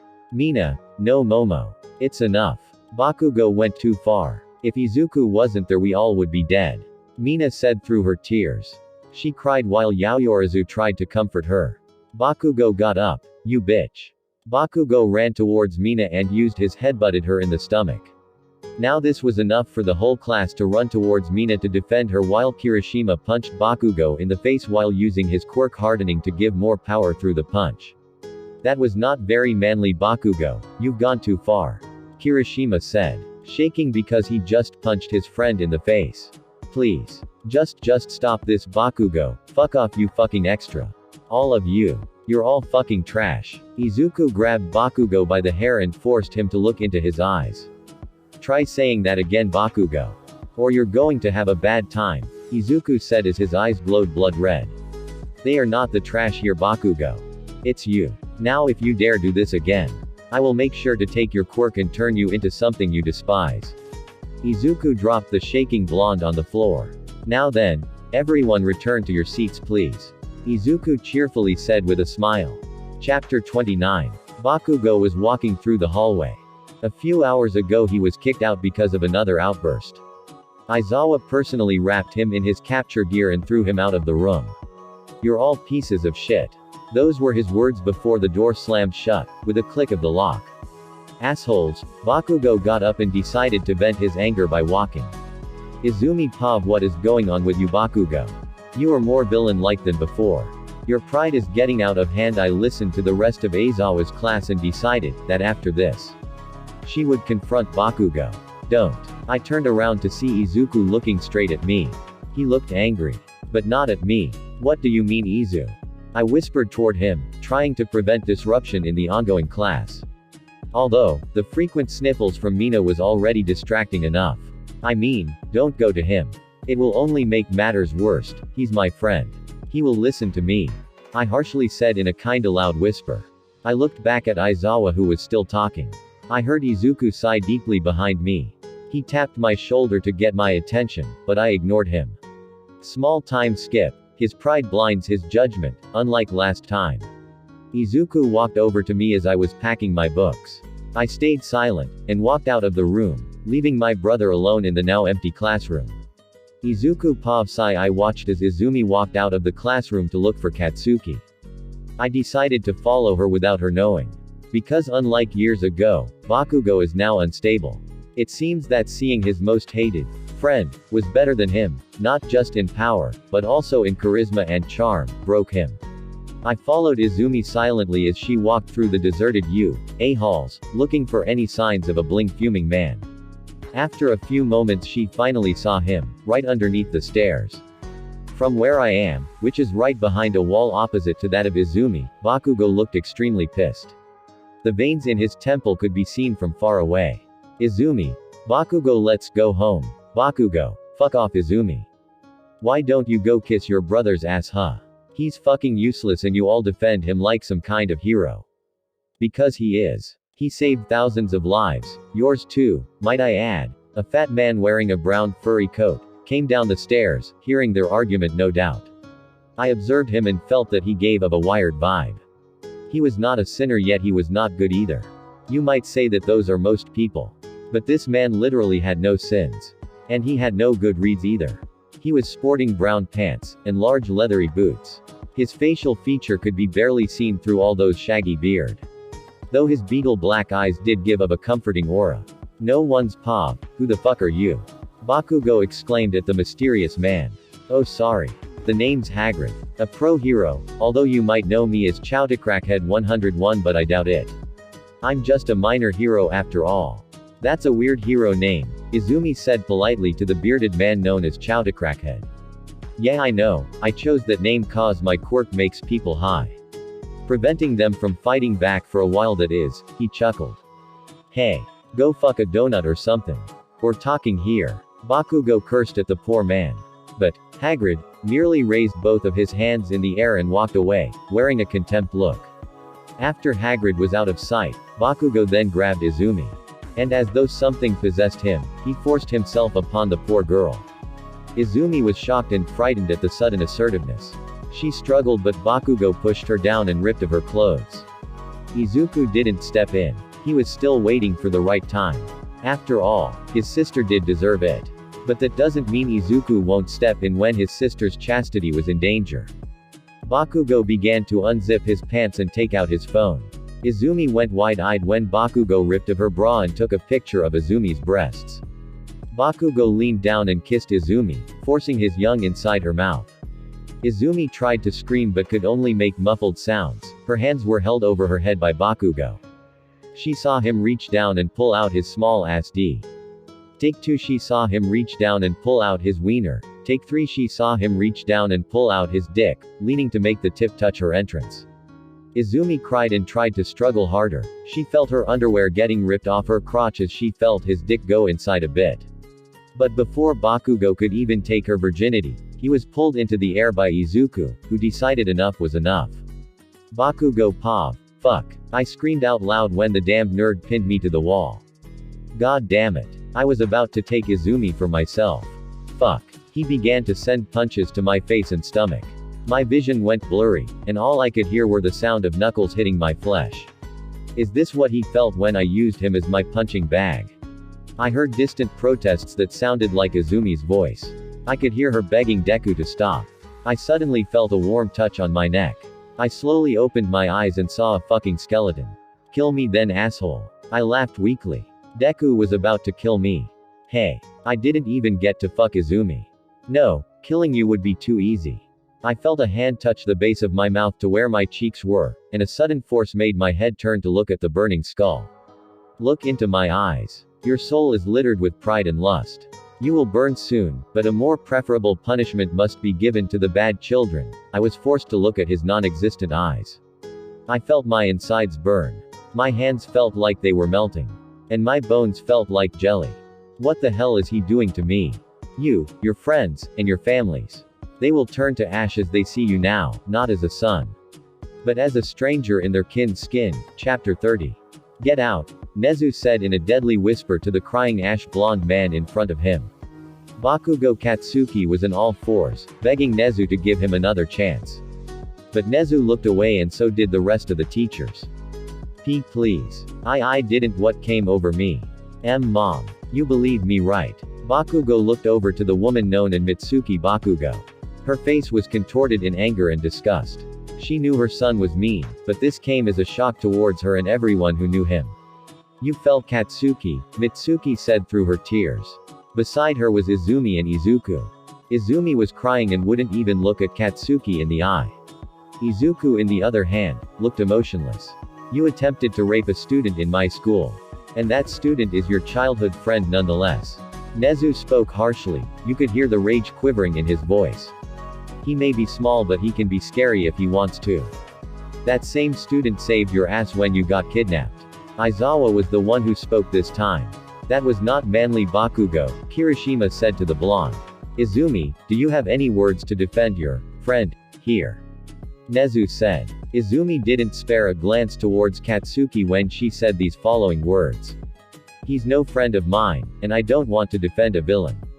Katsuki's world shattered. He strives to become a hero for fuck's sake, and this bitch says that he's a villain. Katsuki was not gonna take that in a calm and kind manner. He rushed towards Izumi, raising his hand and aimed it towards the green-haired lass, ready to fire his quirk. The teachers didn't move, they just looked at him, and so did Izumi. She knew he can't touch her. You fucking bitch. I am not a villain. Katsuki opened his palm and readied himself for the biggest explosion he could muster. Nothing. What? Katsuki tried to use his quirk once more and aimed it this time on Nezu. Nothing. He looked at Aizawa thinking that he used his quirk on him, but Aizawa wasn't even looking at him. Nezu chuckled, which made Katsuki turn to him, with fear evident in his eyes. Seems like we hit a snag now, did we, young Katsuki? What did you do? Katsuki asked Nezu, who in turn merely looked at Izuku. Let's just say, the devil took it. Katsuki rushes towards Izuku without a second thought and tried to pummel him, but Izuku grabbed his arm and threw him on the ground. Stop this, Kachan. You're embarrassing yourself, Izuku said with a small smirk. Excuse me. Give me back my quirk. Katsuki screamed and ran towards Izuku once more, raising his arm to use his now non-existent quirk. But before he could even touch Izuku, everything went spinning for Katsuki, who immediately fell down unconscious. Well, that was eventful, said a man in the corner of the room. Yes. Quite. Thank you for stopping that pro-hero, Chowticrackhead 101, Midnight said to the bearded fellow. I don't like violence, plus the kid would just make things worse for him if he goes on. And with that he left the room, carrying Katsuki with him towards the med bay. Katsuki blinked. He opened his eyes and met a white ceiling, accompanied with a bright light. The med bay. Katsuki covered his eyes and tried to remember the following events that had happened. He was hoping it would be a dream, but, sadly, it wasn't. A voice too familiar to Katsuki spoke beside his bed. Go to hell, nerd. Already did. Katsuki heard the sound of paper being flipped. He looked to his left and saw Izuku reading the school's newspaper, and the front cover was his name printed in bold letters, with the following words. A scandal. Student tries to rape a fellow classmate of Class 1A. Fuck, Katsuki thought. After a few moments of silence, which the only sound that could be heard was the flipping of pages, Katsuki spoke. Give me back my quirk, he said softly. No, you don't deserve it. To be frank, you deserve to be in hell right now, for almost causing a suicide before you entered telling a certain someone to do a swan dive off the roof and attempted rape, Izuku said, not sparing a glance towards Katsuki, who was silently crying with his arm covering his eyes. Izuku sighed and put the newspaper he was holding down next to Katsuki. Remember what your mother said, Kachan. You fell, but that doesn't mean you can't come back up, and with that Izuku left. Katsuki was now alone in the ward. He sat up finally after a few moments, wiping his eyes and grabbed the newspaper that Izumi was reading. A scandal. Student tries to rape a fellow classmate of Class 1A. Izuku Midoriya, also known as the Ghost Rider, saves his sister from an attempted rape by none other than a hot-headed blonde named Katsuki Bakugo. The principal, Nezu, expelled the student while the Ghost Rider took the young boy's quirk temporarily, stating, "He has lost his way. All he needs is a little push and he will get up again, but until then, he will be quirkless." His family and friends shook the reporters away, not stating anything, but from what the sources say, they are currently hoping that young Bakugo would come back to them, and when he does, they will welcome him with open arms. Katsuki closed his eyes and went to sleep. I will make things right, Mom. I promise. Chapter 31. Shit. Overhaul ran through the scorched hallways, as he tried to escape his inevitable doom. He passed the bodies of his fallen comrades. They're not dead, but they're not alive either. Don't try to run from the devil, Overhaul. Overhaul stopped in his tracks, because in front of him was a skeletal figure, burning in the everlasting flames of hell, its chains wrapping around it like live snakes. How did it come to this? Flashback. Overhaul just finished breaking Eri and reforming her using his quirk. She was crying in pain. But he didn't care. All he cared about was his products. The world was corrupted with evil known as quirks, and he will do anything to stop it. The so-called League of Villains are just a bunch of nobodies, who helped heroes after making their failed creations. Fucking pathetic. Stop with your crying, Eri. It's annoying. Overhaul spoke to the little girl, who was curled up into a ball, crying her eyes out because of the pain. Don't show emotions. You're a curse. You don't deserve emotions like us humans. Overhaul walked out of the room and locked it. He threw the key towards one of his men wearing a bird mask. Make sure she doesn't escape this time. Or you're going to be my next lab rat. Why, yes, sir. The henchman ran towards the door and stood over it, his hands behind his back, trying to ignore the sound of whimpers behind the door. Overhaul got into his office. He planned to surprise the heroes. He knew that they would come and try to take Eri from him in a few weeks' time. He pressed a button calling one of his men to his office. When the man arrived, Overhaul told him to prepare the bullets when the fire alarm went off. What now? Boom! A huge explosion occurred a floor above them. Are the heroes here? Just then the man he ordered to guard Eri's room came bursting through his door. The henchman was covered in soot. Sir. The writer's here. The writer. Shit, I forgot about him. How could I forget about him? He's the most ruthless hero. Wait. Why are you here? Where's Eri? Overhaul asked the gasping henchman. That's the thing, sir. Eri is very sad right now. So I comforted her. The henchman laughed. Then his laughter turned into a sneer, his body slowly being covered in flames, his skin melting in the flames, exposing the bones. Writer. Overhaul shook. He ran out of his office, dodging the flaming chains. Fly away, little crow, the writer called from the distance. He was merely walking, pressing his hands against the stone walls, turning them into magma. Flashback end. How did it come to this? Overhaul spat through his mask. You, Overhaul, or sentenced to the 5th floor of hell. Lucifer has a special place for the abusers. And no. Get away from me. Overhaul screamed and planted his gloveless hands onto the floor, causing a massive shockwave as sharp spikes appeared beneath the rider. Each spike went through the rider, but Overhaul wasn't finished. Overhaul once more used his quirk and made the floor underneath the rider open up and swallow the rider whole. Overhaul laughed at the rider's demise, but it quickly turned into a sneer when the floor bubbled up and melted. Out came the rider, his chains pulling him up like tentacles. You done playing? The rider laughed demonically. At incredible speeds the chains wrapped around Overhaul's neck and pulled him close. For God is graceful, his grace will never end. For it is only God who gives you peace and rest. God is the creator of all things we see. By faith I believe his image in me. For on my loving hands, you will pay the penalty for sin, like a needle in hay. Because this body will never surrender, and never hinder. I am not a drop from the ocean, I am the ocean. The writer forced Overhaul to look at him in the eyes. And with that, Overhaul was sent down into the void. Never to come back. Chapter 32 Epilogue. Let's go little one. Izuku held out his hand for Eri to take. She was hesitant at first, but his kind demeanor made her feel warm and protected. She took his hand and walked through the flames like it was nothing. Are you afraid? And no, you should be Eri. Fear is what gives us courage. Izuku held Eri in his arms and walked out the door, bathing Eri in the sun's bright light. Am I going to be okay, mister? Eri asked in a shaking voice. That's something you need to see for yourself. Just then, men wearing police vests and heroes accompanied by Nezu ran towards Izuku and Eri. Izuku. What the hell happened? Nezu asked frantically. I saved someone who needed saving, Nezu. You took too long, so I had to act. Izuku said calmly, wrapping his arms around Eri to shield her from the flashing lights, causing her to get drowsy as fatigue overtook her senses. That's very noble of you, young man, but this action can't be justified. Nezu had to hold in his scream, to not wake up the child who fell asleep in Midoriya's arms. Yes, it can be, Nezu.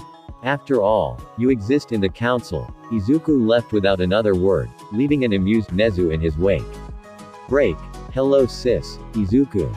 I just saw the news. A gasp. Who's this adorably little thing? Izumi. Midoriya spoke too fast for Izuku to register, but he deduced what she said anyway.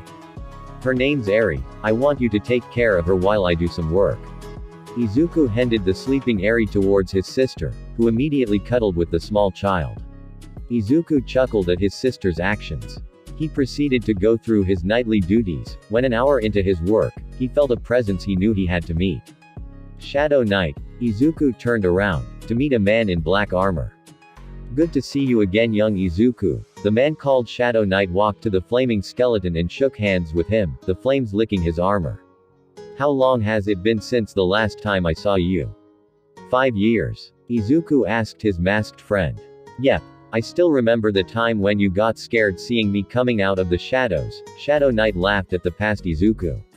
Izuku also laughed, when they heard a scream in the alley behind them. Let's reminiscence later, because now it's time for a beatdown. Shadow Knight pumped his fists together and disappeared into the shadows. Izuku followed his old vigilante friend and saw a woman in her mid-30s about to be raped by 2 men. The night is darkest just before dawn. And I promise you thugs. The dawn is coming, Shadow Knight said, and right in cue, Izuku dropped down right beside him. And the dawn is here.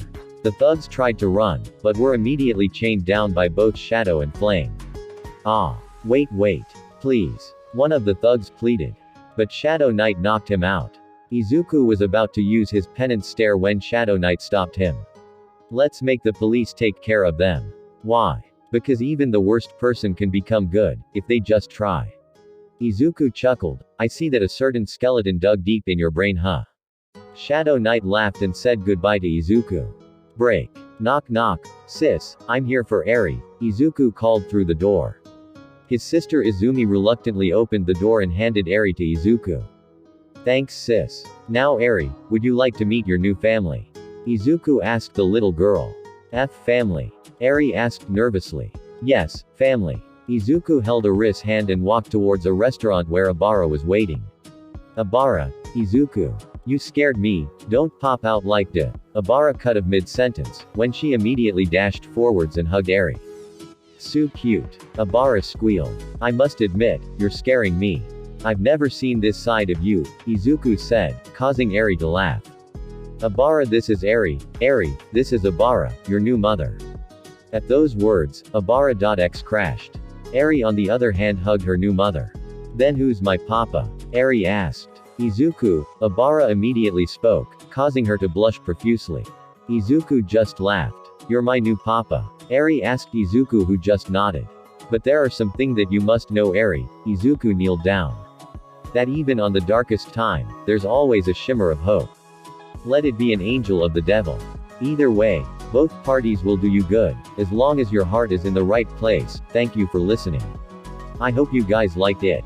Don't forget to subscribe and leave a like for more what ifs. See you guys in the next video.